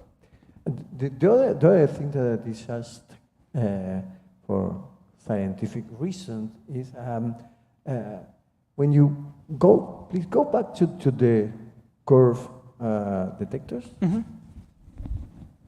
These detectors have a curve diameter. The center of the curve is at some point. It's at sample position. It should be at a sample position. Yes. You cannot change. No, that's correct. Yeah. That's a fixed position. You cannot push or pull your detector? Oh no, wait. So at 2 theta, at 2 theta 0, the center of the detector is at 2 theta 0, right? Yeah. But we can still move the detector. Yeah, swing the yeah, detector but you to the side. cannot get it back or But get it not as closer. much. Yeah. And what is this distance? 60? So yes, 70? No, it can be less than that. So with the one in the middle, the HyPix 100 is basically 40. 40. It's restricted to 40. For the other If one, you the have a HyPix protein 150. with the 200, that's it. If you have a protein with 200 units cell, You can push it back though. That's the minimum distance of 40, right? you can put it back. Oh, you can push it back also. So now but it's curved. Exactly. So you have a lot of problems with correction. Right. Like, I mean, So at some point you lose the advantage of it being curved, right? So the minimum is 40. I think it's about but 40. it's planning to be working at 40. Exactly. But curve. even at 60, 70, it's still pretty good. Still worth or give you more data per image versus the flat detector. So you don't have to leave the detector at 40. So Okay. you have a little bit of leeway, right? You're not going down right away in the amount of data you're collecting per image. There's a couple of centimeters of leeway there.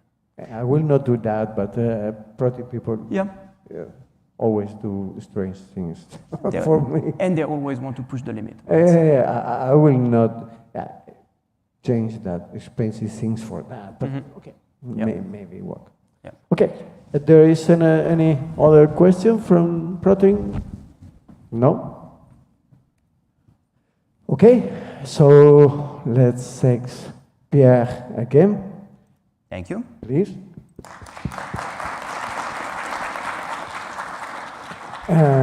Well, now what we will do is go down the stairs and take a pictures at the front of the building. Another one. Now is Professor Bonnie here with us, so we have to take the opportunity to take a picture with her. And after that, we will go to the lab to start all the practical section. Okay, we will have to see how to fit everyone in there. The ones that will not fit, we will have to come back here, but we will try to fit as much as possible there. Okay, and we will take a picture in the front of the lab too. Okay. Okay, Pierre? Yeah, sure. Perfect. Oh. That's a picture of the lab. Oh. É um vídeo ao vivo, né? Estamos transmitindo, assim que as pessoas que não consigam estar trabalhando lá vão voltar para aqui e ficam aqui assistindo o que vai ser transmitido, ok?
Nesse momento agora aqui, ó, o professor vai estar falando, ah, aqui é o equipamento e tal, e vocês estão ouvindo lá, certo? Certo.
Aí, caso precise, eu quero mostrar lá dentro.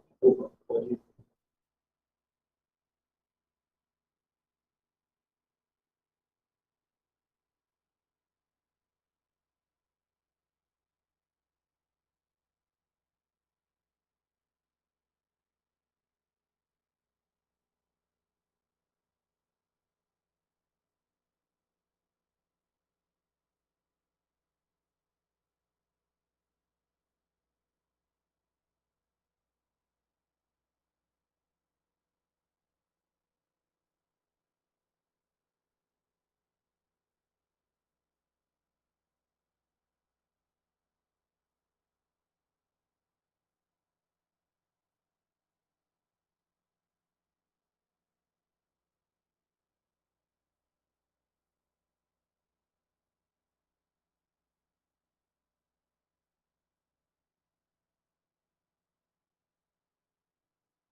So,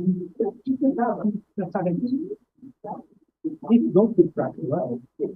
This sample here fits well. Okay. Make sure. Okay.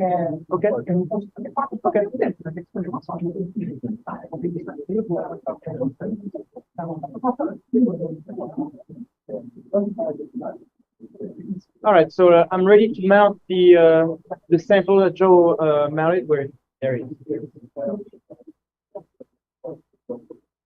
So from the pictures I showed you today, you recognize the faults here, two faults to tube. So here is the goniometer here, and I'm putting the sample there. All right, so there's a magnet there, and the full mount sticks to the magnet. So you'll see the goniometer move. This is the detector. Obviously, this is the beam stop. To stop the part of the beam that goes through the crystal without interacting, without being diffracted. And then there is the cryo system. You see some cold air around here, so it blows a stream of very cold air onto the crystal. Okay, so that it conserves the crystals for longer, and the data, even the data, are become better. So that's all there is to it. I'm not going to go into more details because, well, you know, I talked about it today already. So now I'm going to center the crystal.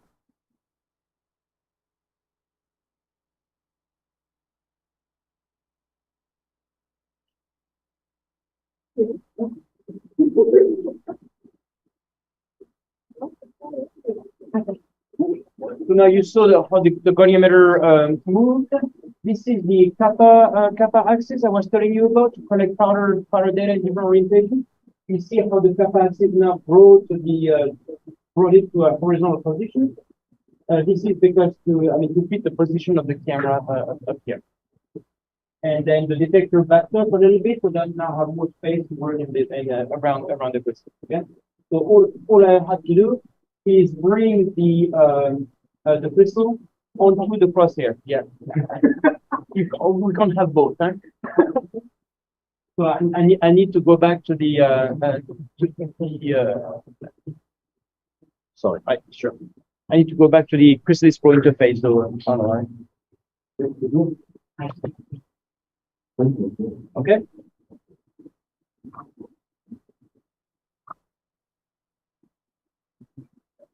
No, I need the Cristalist Pro interface. Oh. So you can just click on it here. You share the screen. Okay.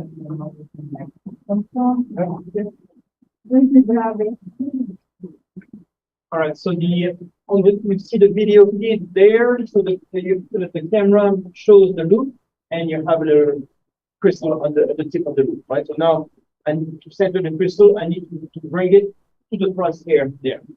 So the crosshair is the center of the beam. The little circle that you see is represents an area of 100 microns, and this is really it represents the tip of the Gaussian shape of the beam. Remember, I showed you pictures of the beam that way. So 100 microns is the tip of the beam, and so I've got 50% of the beam intensity that is right. And so now I'm going to use different little knobs on the goniometer head to move around X and Y, and then Z, which would be the height. Okay, so we can move the height first. There. Then I move the crystal to the crosshair. There. And then that was the centering of along X, let's say. And now I rotate here the crystal by 90 degrees, so that now I can center along Y. So since we have only one camera, and the camera is fixed, we rotate the crystal by 90 degrees so that we can align along X and then along Y.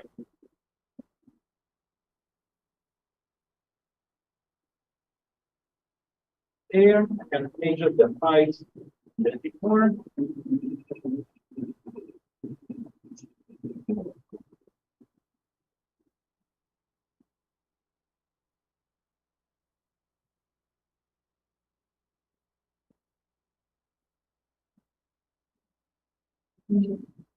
You see, I'm careful about how I center my crystal, because the beam being so small, so thin that if I miscenter my crystal too much, then my crystal is going to be in a weaker and weaker part of the beam. We don't want that one. So that's why I'm very careful to center my crystal to the crosshair as well as possible. Okay. So let's see.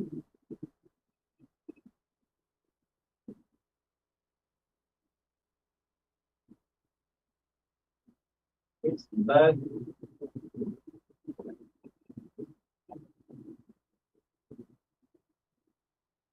Little adjustment here.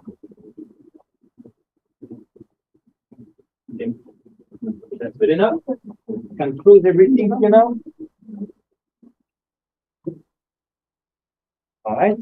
Thank you, Paula. And I can get out of that little interface.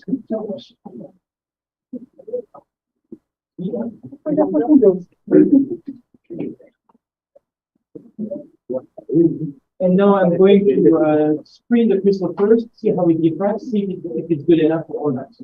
And if it's good enough, then I'll try to get a unit cell parameter or unit cell, right? Then from the unit cell parameter, then the strategy will be collected, will be calculated so that we can get a good data set. The screening to check the diffracting ability of the crystal.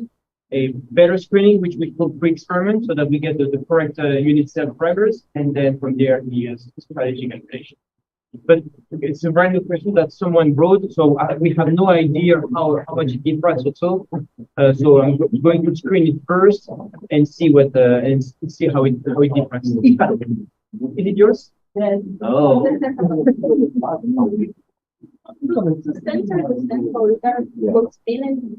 Yes. Yeah, so it's better to center or to make sure that when you spin the crystal, if your crystal is probably centered to the center of rotation of all the axis of the volumeter, and then when you rotate this axis by 300 degrees, it will stay on the center. If you don't center it well at that zero, then what's going to, this is my magnet here, what's going to happen is that the crystal will rotate that, will precess around the center of the beam, and it will precess around the most intense part of the beam, and so you're going to get bigger there and worse there. So the X-rays were down. So right now we are increasing or ramping up the power of the X-ray to their power. So this is 50 kilovolts and 1 milliampere. So we're getting up to 50 watts. So now this is the little light bulb in my house, and I'm switching on that. But nothing more than that.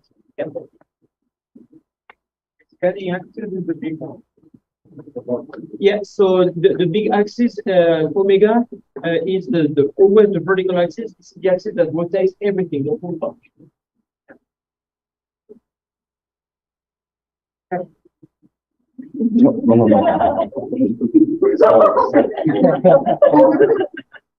Let's center PI. Let's center PI. Let's put it in the beam.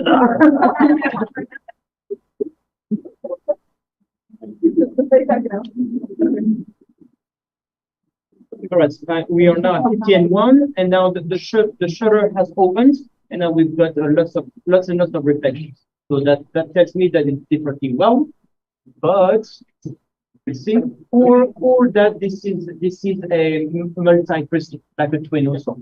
So it's probably a twin because I've got all these double reflections. So it's more or less like the example that the twin example that I showed this afternoon. Okay, it's a strong crystal, it diffracts strongly, but it's not a single crystal, it's a twin. And then you don't know that until you look at it under X-ray. Yeah. So right here, it looks like, so I've got unit cell parameters of 7, 7, and 21, and almost half of the reciprocal of the reflections, how to say, index. So we draw here, we'll spend more time later, to find a good crystal. So for the sake of the demo, I'll keep going because at least we've got strong data. Okay. So I can show you all the steps in the minimum amount of time. So this is still a good crystal for a demo. And actually, we'll see if I can handle the twinning in that crystal. You had to make my life. Sorry. So no, so now, it was just the screening here is just taking a few images by rotating the crystal exactly 10 degrees in one crystal orientation.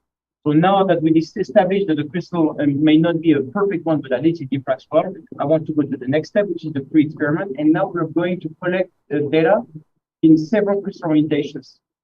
So you'll see the detector and the goniometer move and collect a few images in different crystal orientations. Okay? And as we collect data in many different crystal orientations, that's what gives us access to all the 3 dimensions of the reciprocal space. If you do only one crystal orientation, you're likely to have like a 2-dimensional reciprocal space. Now you have to at least rotate it by 90 degrees to get the third dimension.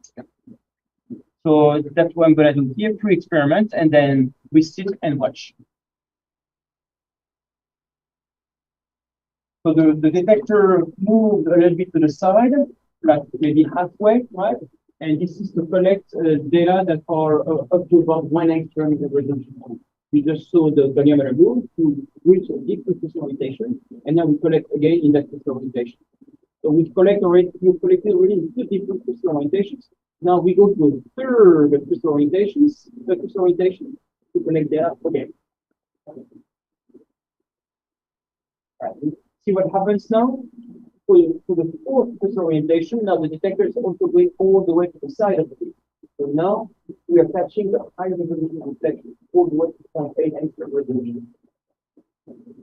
So it's the beam going that way, the beam here, of course, we have reflections coming out of the crystal in all directions. The further forward the reflections, the lower resolution and also the farther. And when you move to the side of the beam, you catch reflections that are to the side and then backward. The more you come backward, that's when you get to reach higher and higher and higher reflections. That's because the angle between the direction of the beam and the direction of the reflection, that angle becomes higher and higher. So the angle of diffraction becomes higher. That's the angle. So if you collect reflections only there at the front here, the resolution of your data will be low at between 1 and 1.5 angstrom resolution. You no longer have enough data to refine all the parameters of your structure. Your structure is also of lower resolution. And that's what I mentioned this afternoon. That's when you remove your glasses and then suddenly everything is fine because you don't have enough resolution. Now you collect data to higher and higher resolution, you get more data to refine all your parameters, and now you're putting on better and better glasses. I have a question. Is that this angle is automatic, or do you for each sample you choose the angle? No, this is all automatic.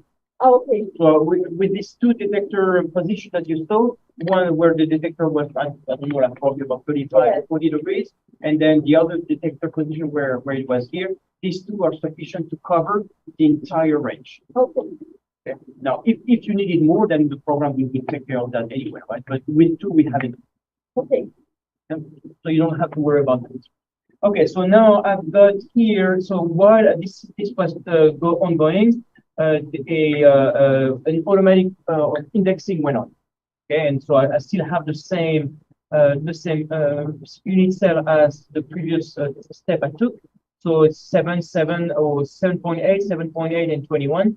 I think it is monoclinic at the moment. Okay, and now we have more reflections indexed. We have like almost 80% of the reflections indexed. So now that we got the better indexing, it's not as bad as we did before.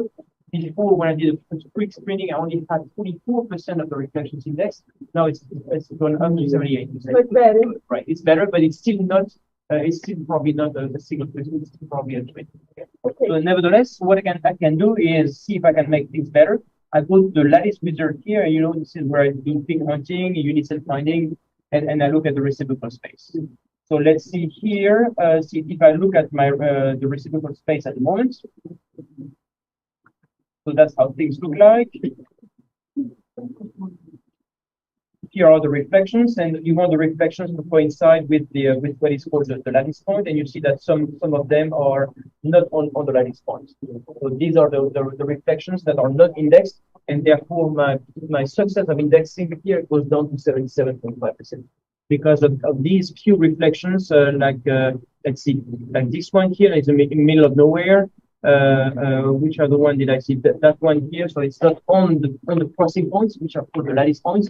So that means that whatever lattice the program found so far for 77% of the reflections, these few reflections which are not on the lattice points do not belong to that crystal. Now, are they just lots of little dirty things in the crystal, or are they part of a second organized pattern also, which will mean that you have a second crystal within the first one? I'm going to check that now by clicking on that button, activate twin. I did that this afternoon. Activate twin, and then I'm just going to go to automatic twin finding to see if crystal sees anything. Okay. And it does find something, but only for another 4% of the reflections. So that tells me that it's probably not a twin, it's just a bad crystal with lots of little cracks in it. So I have basically, maybe I have 10 times one big crystal and another 10 small crystals around it. So it's possible that if we look under what we call polarized light under microscope, and we would see all these little scratches or breaks or cracks in the crystal. Can it be the solvent? No. No. I mean, no, in the structure, hopefully we will, but not at this point. Okay. But yeah, so if your data is good enough, you will see everything that is in your crystal, including the solvent, provided that your solvent is not like disordered, like in muff crystals, for instance. The problem with muff crystals is that you have these big voids, right? Or you have a network of molecules, and then inside you have these big voids. So, but voids, don't exist really in nature. Nature is going to put something in there. And unless you have a host molecule that you trap into your mouth, otherwise nature puts lots of solvent molecules in there. But since there's nothing to keep the solvent molecules in place, you have actually almost channels of liquid within your crystal. It's really like disordered solvent molecules, and that there you can't locate them. And this is because of this big disorder that the diffraction also dies at around 1 angstrom or even less. And so the heavy disorder breaks the diffraction at the term resolution, and therefore you can't locate those molecules in the structure. Yeah. All right. So here, I think it looks like this is a twin. It does find a twin node, but it looks like I have many components in there. Yes. I'm going to deactivate that and see whether we can still solve the structure with the main pattern. Okay. We may very well be able to solve the structure. It might not be a well-refined structure, a high-quality structure, right? But because the thing is that now that I've got 22.5% reflections non-indexed, the problem may come with some of these reflections overlapping with the good reflections of my crystal. If none of them overlap, then no problem. From the moment that they start bothering and overlapping with some of the good reflections coming from the crystal, that's when I've got the problem, because the program will not know again what's the true intensity of the good crystal reflection. All right, so now here let's see. I'm gonna decrease that.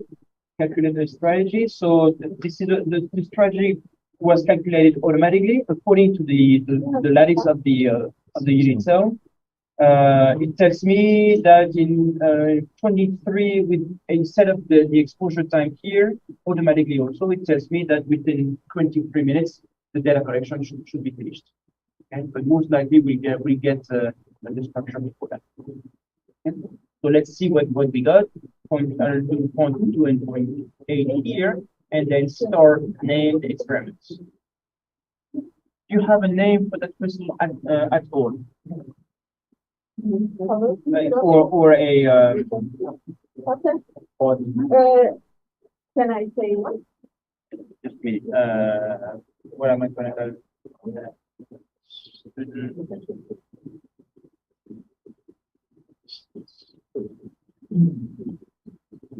just creating a folder here, okay? All right, so what would you like? Can be T, D? Z, Z. Z? Yeah. A different, yeah. T, T? S, S? G. Yeah. H. H. I'm sorry. Just like that? Perfect. That's a very simple name. I swear that it makes sense. I swear. So what do you think? What do you think you have in your crystal, in your molecule? You don't have to give me the exact formula. If you don't know about it, you probably don't. But do you know what kind of atoms you have? Yeah, carbon, hydrogen, sulfur, oxygen, nitrogen. I think. I think that. Okay. So this is not for crystal. It's for this is for the structural solution program, which is called AutoChem. It's the automated version of the program called Exo that I've used extensively to solve the twin structure. So what this is going to do is that when the completeness reaches, I don't know, we see it like 35–40%, that program will already try to solve the structure. So that's why I said that we probably don't have to wait for the 23 minutes that we've got the full data set to maybe start seeing a state structure. Sim, tem um trem aí. Aí você jogar o que não tá tão bom, queria pegar Eu faço outro cristal. Yep. All right, and now we get going. Eu meço de novo. É coisa boa. So the other thing here also that we'll see a bit later, but the reflections themselves are not good looking. The reflections themselves are elongated. They should have around a 3 But the reflections that we see here are elongated, telling that the crystal is not good quality. É bom não ter cristal maior que o padrão daquele. Padrinho dele. So 23 minutes. Pareceu grande, tem muitas portas de novo. Olha lá, vai melhorar a visualização do cristal. Ok. Quem fala que tem dois cristais? Dois cristais? Mas tem. Não tem. Acho que sim, só para refletir. A última resposta é Me confiar nele. Eu acho maluco, eu acho que às vezes você nem enxerga.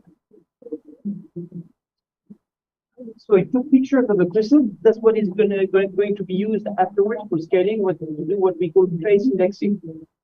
So that's what allows us to draw a 3-dimensional shape around the crystal. And to tell the program that my crystal has that shape and that size. And then there's an X-ray function that is done according to the size and shape of the crystal. Thanks to your naquele jeito. Okay, so assim, então look at that now. trabalhar baseado nos dados. Let's reopen the image.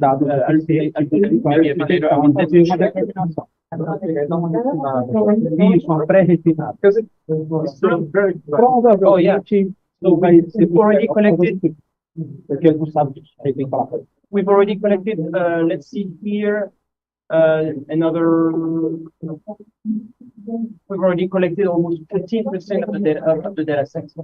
Because the exposure time that was selected by the program were 0.2 seconds. The lowest images, and when for the detector of the high resolution was 8 seconds. So very, very short exposure of the business, which tells me, Joe, that if you could put that crystal. So typically, what I will do here, I see that there are not the multi-crystal, but the different strong. So I will take the same crystal. So we go back to the microscope and try it. Okay. And maybe even try the design one of the crystals that come out of the crystal and mine again. So now one of these is likely to be a proper 100% single crystal. And so it's going to be a small piece, so it will be intensity will be lower, but this is such a well-defined crystal that it's something more and so instead of having so the exposure time instead of using exposure time of 0.08 seconds, maybe we go up to 5 or 10 seconds. Okay, it will still be a quick power generation. But let's starting to. Alright, so here. So of course, at first, it doesn't always succeed because it's got very little data, right? So, but it's almost there already. So we got only 30% of the data. It's 34. It's very different, right? So we just need a little bit more data.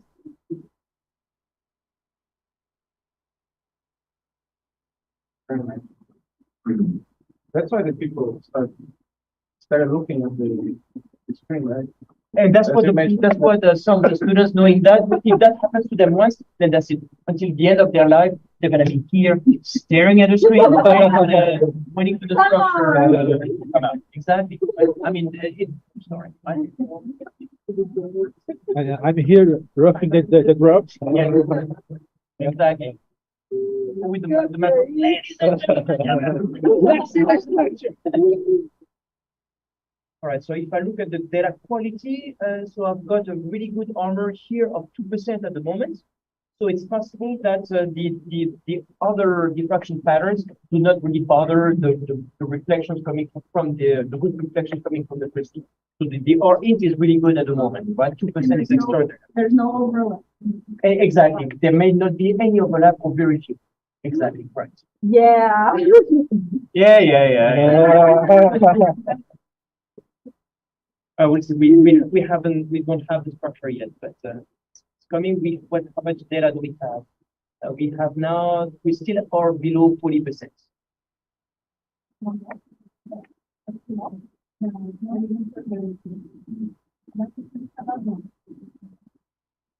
Otherwise, so the gap here, I mentioned it during one of my presentations. This is the gap between the two modules of the detector.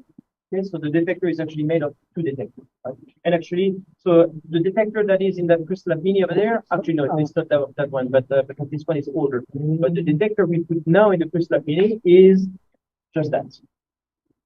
But for this bigger and more expensive system, we put two together. Yeah. Right? Well, we just have the atom wrong, but lots of nitrogen, carbon, but it may not be exactly what you expect either. Aha, there it is. Entendi. That's really nice. Entendi. Alright, so Você tem noção de passar o átomo só. Você bota metal ali? okay, Os outros eram com metal. Olha lá. Tan, tan, tan. Agora tem. Oxigênio. É muito legal. yeah,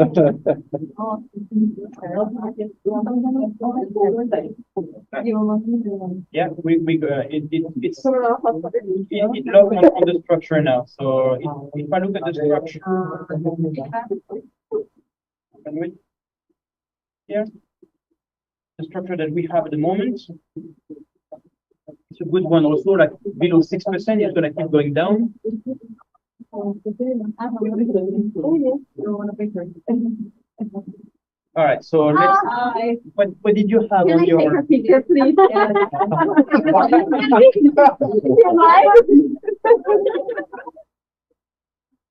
Drop the mic. Drop the mic. Yeah. No, I mean, let's see, because it's got nothing to do with the data, but with the structure control program, sometimes it's really hard to distinguish between carbons, nitrogens, and oxygens, because there is only one electron difference. Yeah. Right? If you take nitrogen, +1, this is oxygen, -1, this is carbon. And oftentimes it's impossible, ±1 electron, because diffraction comes from electron, doesn't come from atom. X-rays are diffracted by the electron density around the atoms. Okay? So what we do here is that we find electron density peaks. Last time I checked, whenever there are electrons, there are atoms. So that's why we put an atom there. But we don't see the atoms with X-rays. We see the electrons around them. Okay.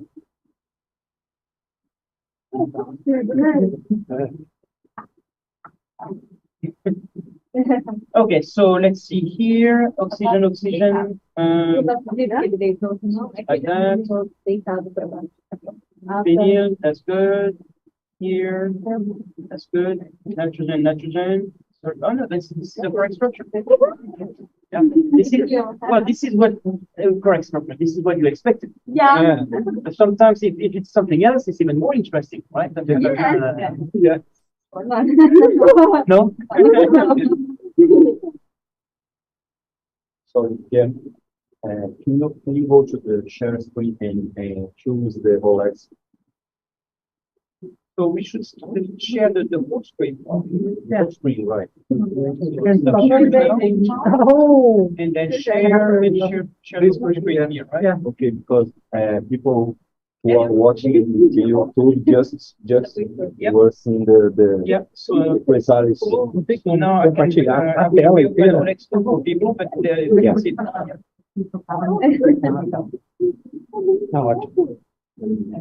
And here is the structure. So this is going to be actually a very good structure. So I've got an R1 of 5% already, which is becoming excellent. And again, if I look at the R in here, as R in of 3%. So again, so there's probably no pollution of the good reflections coming from the crystal by the reflection coming from whatever else is in the crystal. Right? I am surprised that it's still so good because I don't like to see reflections shaped that way. Yeah. So you see how elongated they are, and they are elongated that way. So it's the beginning of tolerance. And so I would think that the modesty of that crystal is fairly high wherever it is, and where it is modesty rate.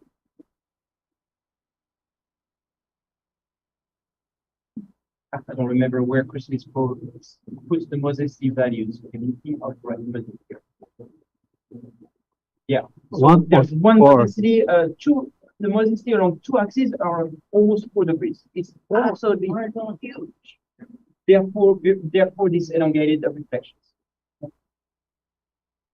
But you know, it's not. After that, I tell you, this is a crappy crystal, and yet the structure is excellent. So then, if I tell you, you know, make an effort to crystallize better crystals and screen several crystals to get a good one, and you won't even believe me. Yeah, well, this old guy, you know, he doesn't know what he's talking about. It's just wonderful. The system is just wonderful. No, it's not always like that. But really, so I went ahead and collected the data set on that crystal because you know there was no point of you standing there and watching me screen and screen and screen. I wanted to show you the entire process. Like, really, if I had been alone here, I would have never started the data collection on that crystal. Obviously, I would have been wrong in this particular case, but still, maybe not 9 times, but let's say 7 or 8 times out of 10. You know, if such a diffraction pattern should have yielded a worse quality data set with an R in here closer to maybe 7, 8, 9%, and the same for the R1. Just didn't happen this time, but usually it will. It was beginner's luck. Let's put it. See have more tips. See how ugly that is. These are almost not reflections, right? Remember that reflections have to have a nice Gaussian shape like that. I mean, there is no Gaussian shape. And yet, so this is also how good the data processing program is, though, right? So now we just have 81% of the data set already. It's finished in 10 minutes. Okay, so and the structure, what does the structure look like? Oh yes, so resume AutoCAM here. I'm sure it's down to below 5% at the moment.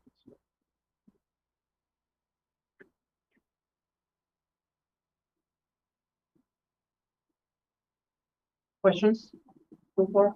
Only until we wait for the end of that data set. So there are a bunch of other crystals, I suppose, Joe? I have other questions. But I believe in tomorrow in the morning we will have time to perform other collections, right? So because we're supposed to stop here pretty soon, right? So let's just for fun, let's see. I'll take that crystal down, bring it back to the microscope, cut it, take a little piece, bring it back here just to see where how it behaves if I can pick up a small piece of that same crystal. Okay. Okay, just we don't have to collect another full data set. We just screen that little piece of crystal to see if it behaves differently than that big one. Okay. Okay. Maybe it won't, right? I don't know. Especially because now the crystal has been at low temperature as well. So sometimes crystals don't like to be cooled down to 100 kelvins and warm back up to room temperature and then cool down again. Oftentimes it doesn't bother them, but sometimes, especially for the soft crystals like that, it may the low temperature itself might have, or at least warming it up back from low temperature may crack the crystal and damage it and so on. You will see. But just to play around, right? I hope I'm going to be able to make a point. About the size of the crystal, I don't have to form it to the program, but I have to put it in the zip file when I'm going to report this trip. Yep. Okay. Yep. But for the program, doesn't matter what size is the crystal. That's correct. That's totally correct. Yep. So unless you want, you need to do an approach operation based on the size and shape of the crystal. You don't need to do that here because this is an organic crystal. Okay.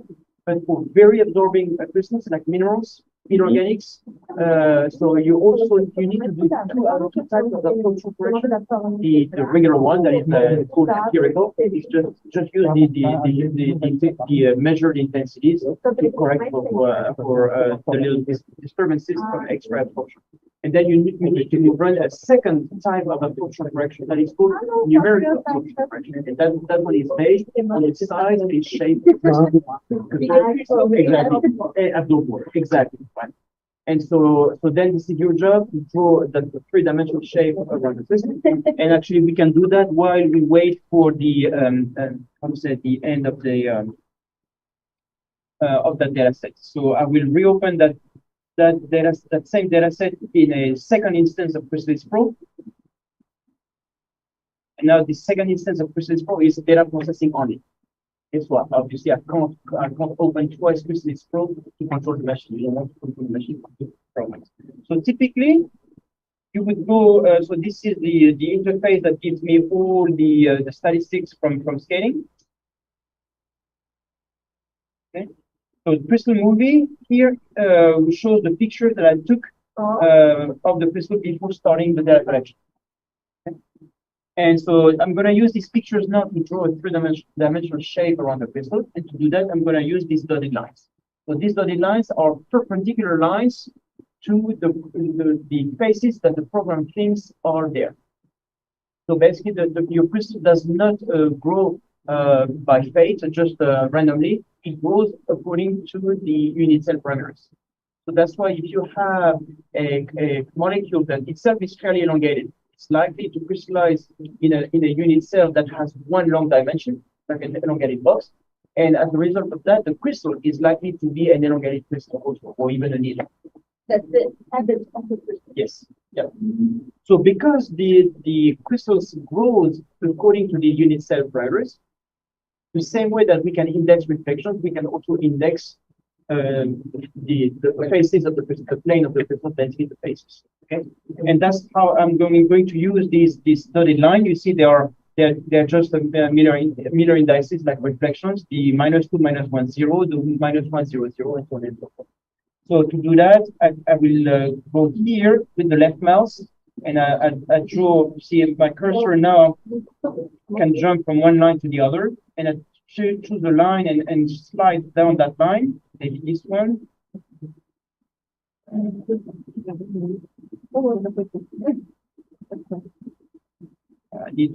need to display a little bit more lines to find the right one that really corresponds to that base here. Okay.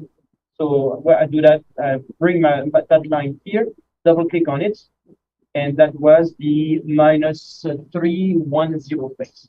Okay. Right. So I'm gonna do the same at the bottom. There, and one more here. Actually, here the crystal is a little bit round, so here and here, and then that one here would be this space, and then that I need to cut it here, and probably let's see, wait. So then I rotate by 90 degrees to have access to the thickness of the crystal.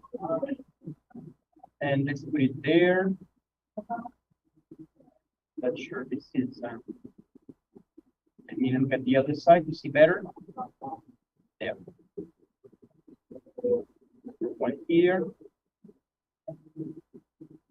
Nope.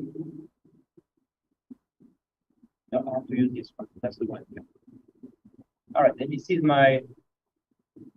is the shape that the program comes up around the crystal at the moment.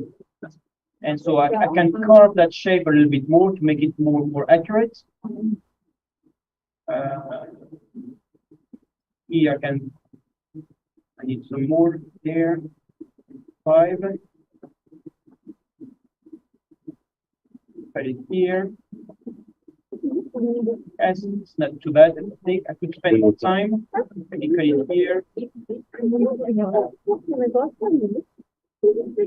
There. I'll leave it there. Okay. And so as I did that, the program also calculated the minimum, medium, and maximum dimension which you have to put in your zip file. Okay. And once you've done that, if you need to apply a numerical absorption correction to your scaling procedure, so there it is. So empirical and numerical, these are the two that I mentioned before. Empirical is based on the intensity of symmetry-related reflections. If there are symmetry-related reflections, they should have the same intensity. If they don't, it may be because there's different kinds of absorption, extra absorption going on in the crystal. Okay?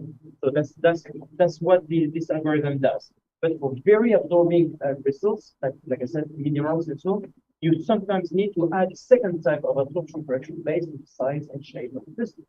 And that's why you do face indexing just like I did. Once you have your faces, the program is telling me now, I see that you created 11 faces. Okay? So now I can run an absorption correction also using the size and shape of the crystal I just determined. And hopefully the scaling data coming out of that new run will be a little bit better, and therefore my structure will be a little bit better as well. Instead of correction in crystals like this, it doesn't hurt the data, but it's not necessary. Exactly. So every time when I play with different scaling parameters, every time I change something, if it doesn't help, even if it doesn't make things worse, if it doesn't help, then I remove it. I always said that you don't want to overcorrect your data. And by the way, when you play with different parameters, of course, you're going to look at your scaling statistics, the RA, the IFSC, but still, these are not the ultimate answers.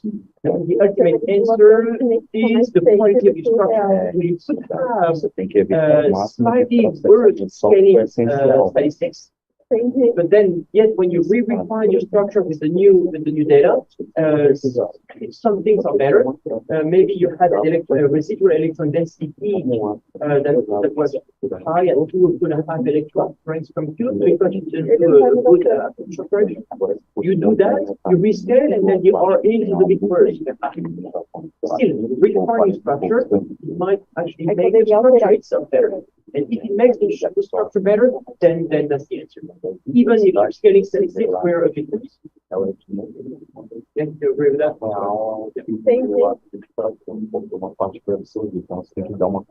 Okay, so I can close that. So we are just it's about to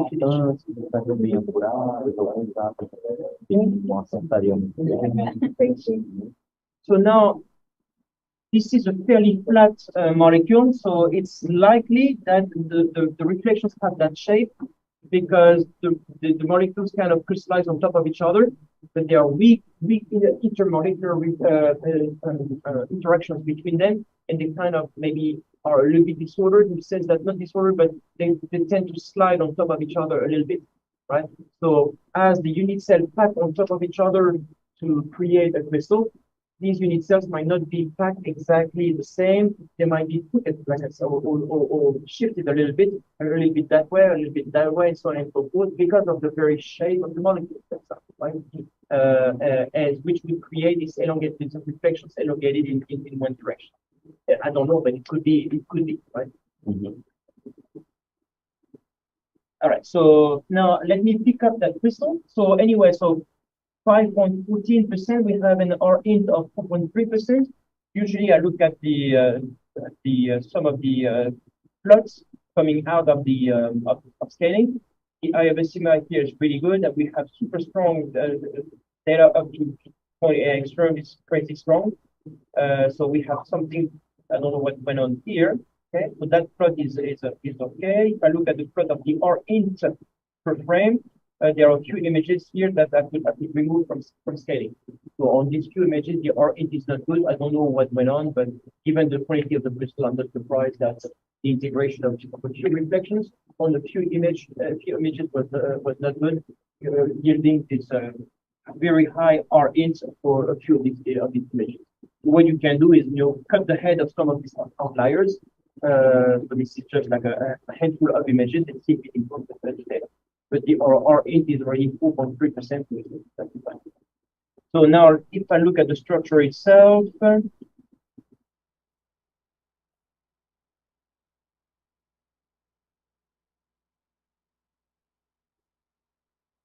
is it still the correct structure here?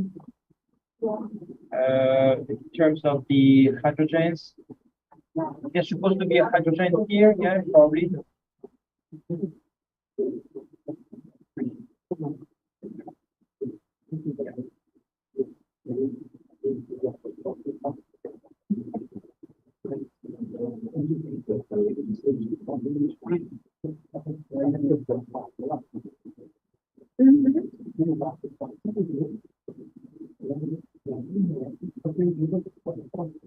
Okay. The extension here. No extension. Any bad reflections?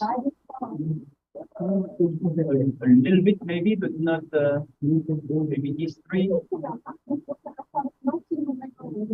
I will be able to go below 5%. All right, so this is basically a 5% structure. I could work a little bit on the rescaling. I'm sure I could improve a little bit, not dramatically, but a little bit. Time Joe can take a looking at that the next week.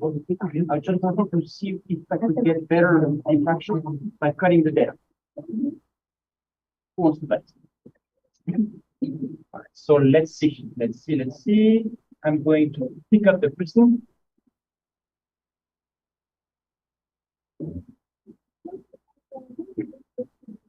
I'm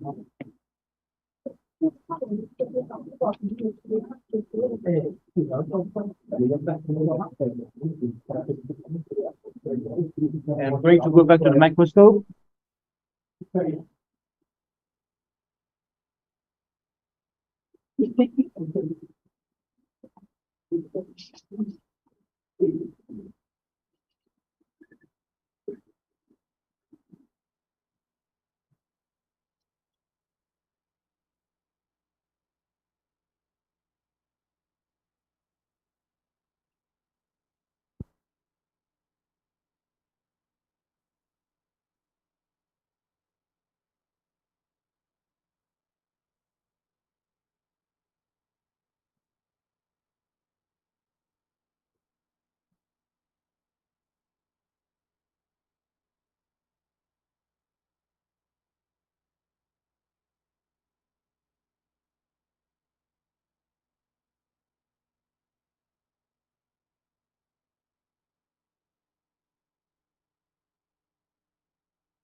So I think the edge of the crystal is slightly to the right of the crosshair, and so the rest is oil. So the crystal is basically smaller than the loop.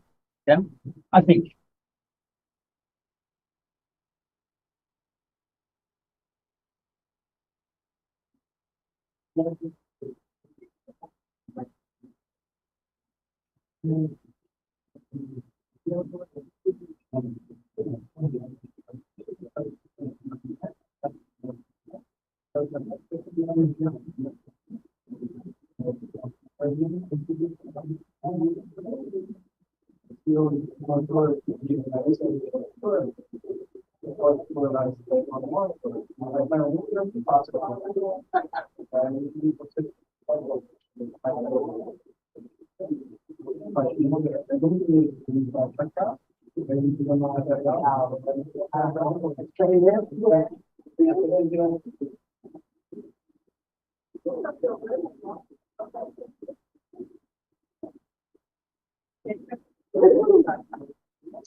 Ela não retrata, né? Então você passa por ela.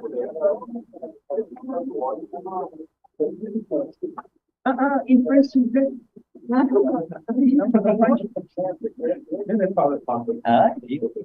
All right, so now I'll go to start new, and let's screen. Moment of truth.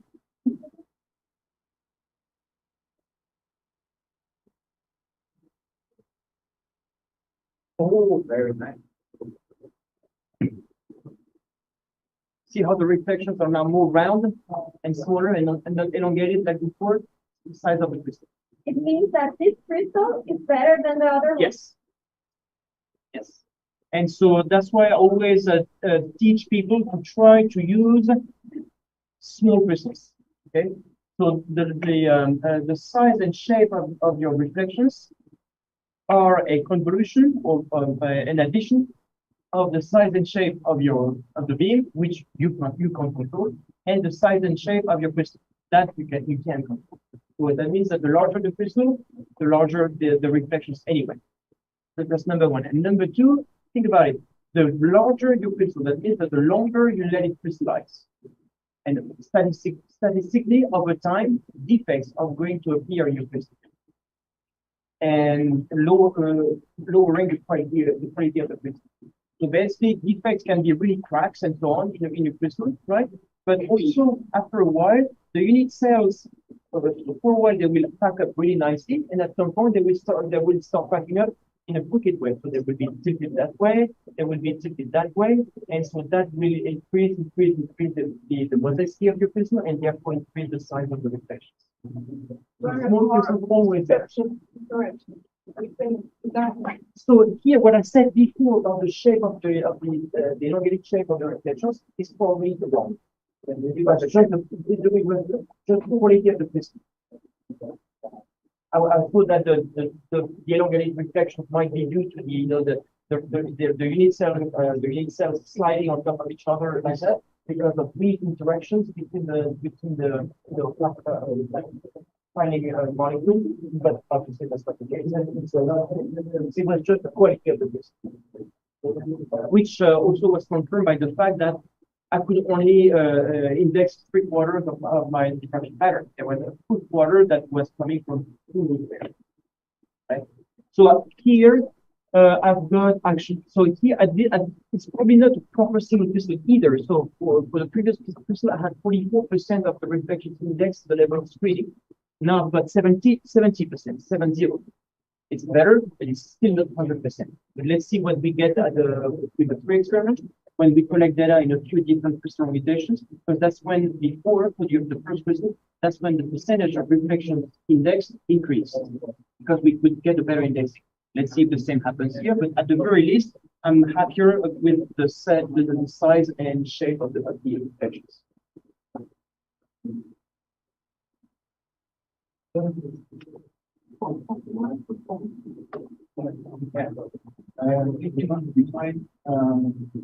These strategies, these for strategy, we can work on since we can learn from oh no, yeah, so you cannot load like a set of data sets or like you take this right.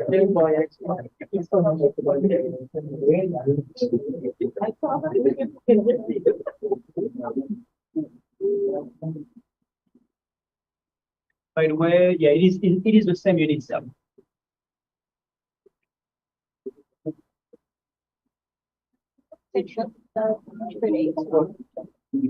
Você cresce cristal? Pode crescer no base.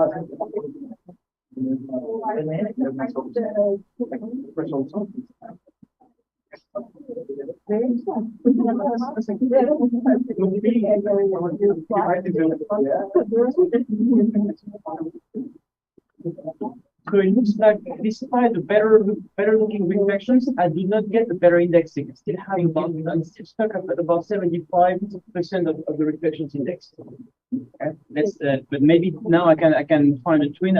Let's see. The divergence, the nominal divergence, well, which divergence? So it's 9 milliradians. That could be I'm using, but by the yeah 9 milliradians. What's the distance from the sun? So right now it is at 31 millimeters between the sample and the detector. 9 millimeters. Then is it? Yeah. The difference is like 9 millimeters.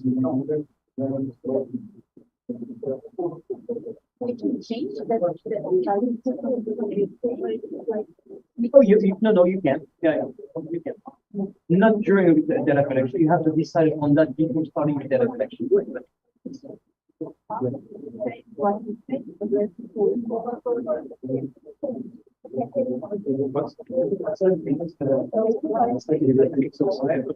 100 microns. It's great, please. All right, so now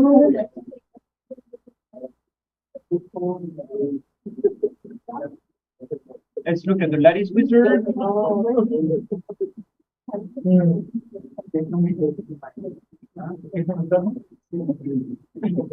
Aha. So now I can index 100% of the reflection of the diffraction pattern but as a twin. So before I couldn't, because this probe could not find a second twin component in whatever reflections or bad reflections have not been indexed, and now I can whichever reflections have not been indexed with the first in the first component, 100% of those can be indexed with the second component. So now I can find it. Okay, so and most likely, so we can process the twin properly also, and maybe even get better data. You think before the twinning was there, but because of the crystal size, it depends on the orientation of the appears and depends. Yeah, it's at this point it's really hard to identify. Now, actually, I said this is a twin, and it is definitely a second pattern coming from the same unit cell parameters, but the twin law here is weird. It's 160 degrees rotation, so which is 160 degrees, a random number, right? It's not 180. Or it's not 120 or 60 or 90 angles that correspond to symmetries. So most likely this is not a twin, it's again a crack in the crystal. A crack will happen a random way, right? And therefore the relationship that the program will find between the two crystals will be random also. A random rotation around a random direction. So here I've got a rotation of 163 degrees over the direction that is 0.44, 0.89, 0.11. If that's not random, what is?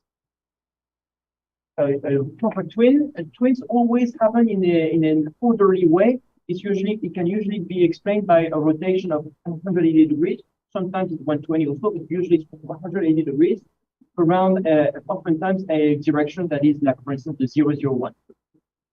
Because twins happen also according to the symmetry element in the lattice. So they just don't happen. The two twin components will just not start growing randomly.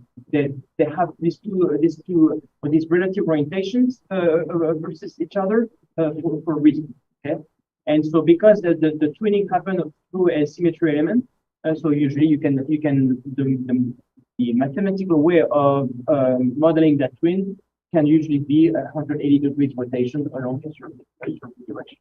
But when you see 163 around a random rotation, so it's most likely a bracket.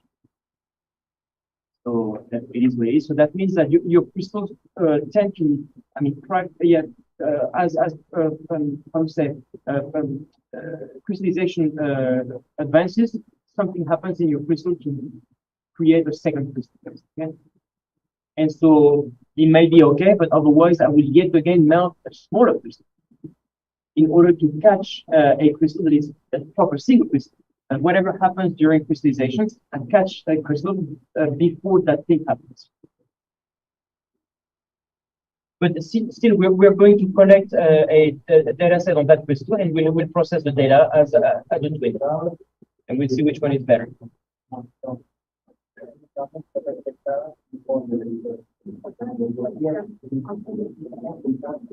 All right, so we can even increase that and increase that. Por ejemplo,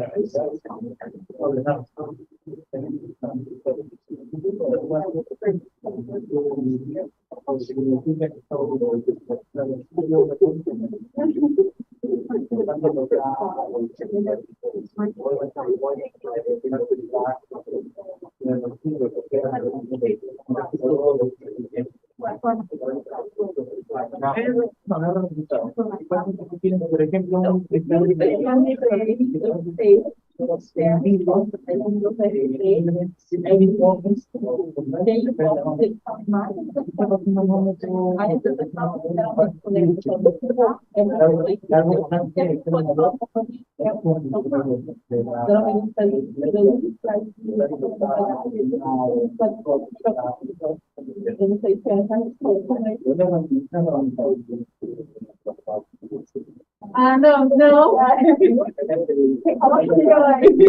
no, es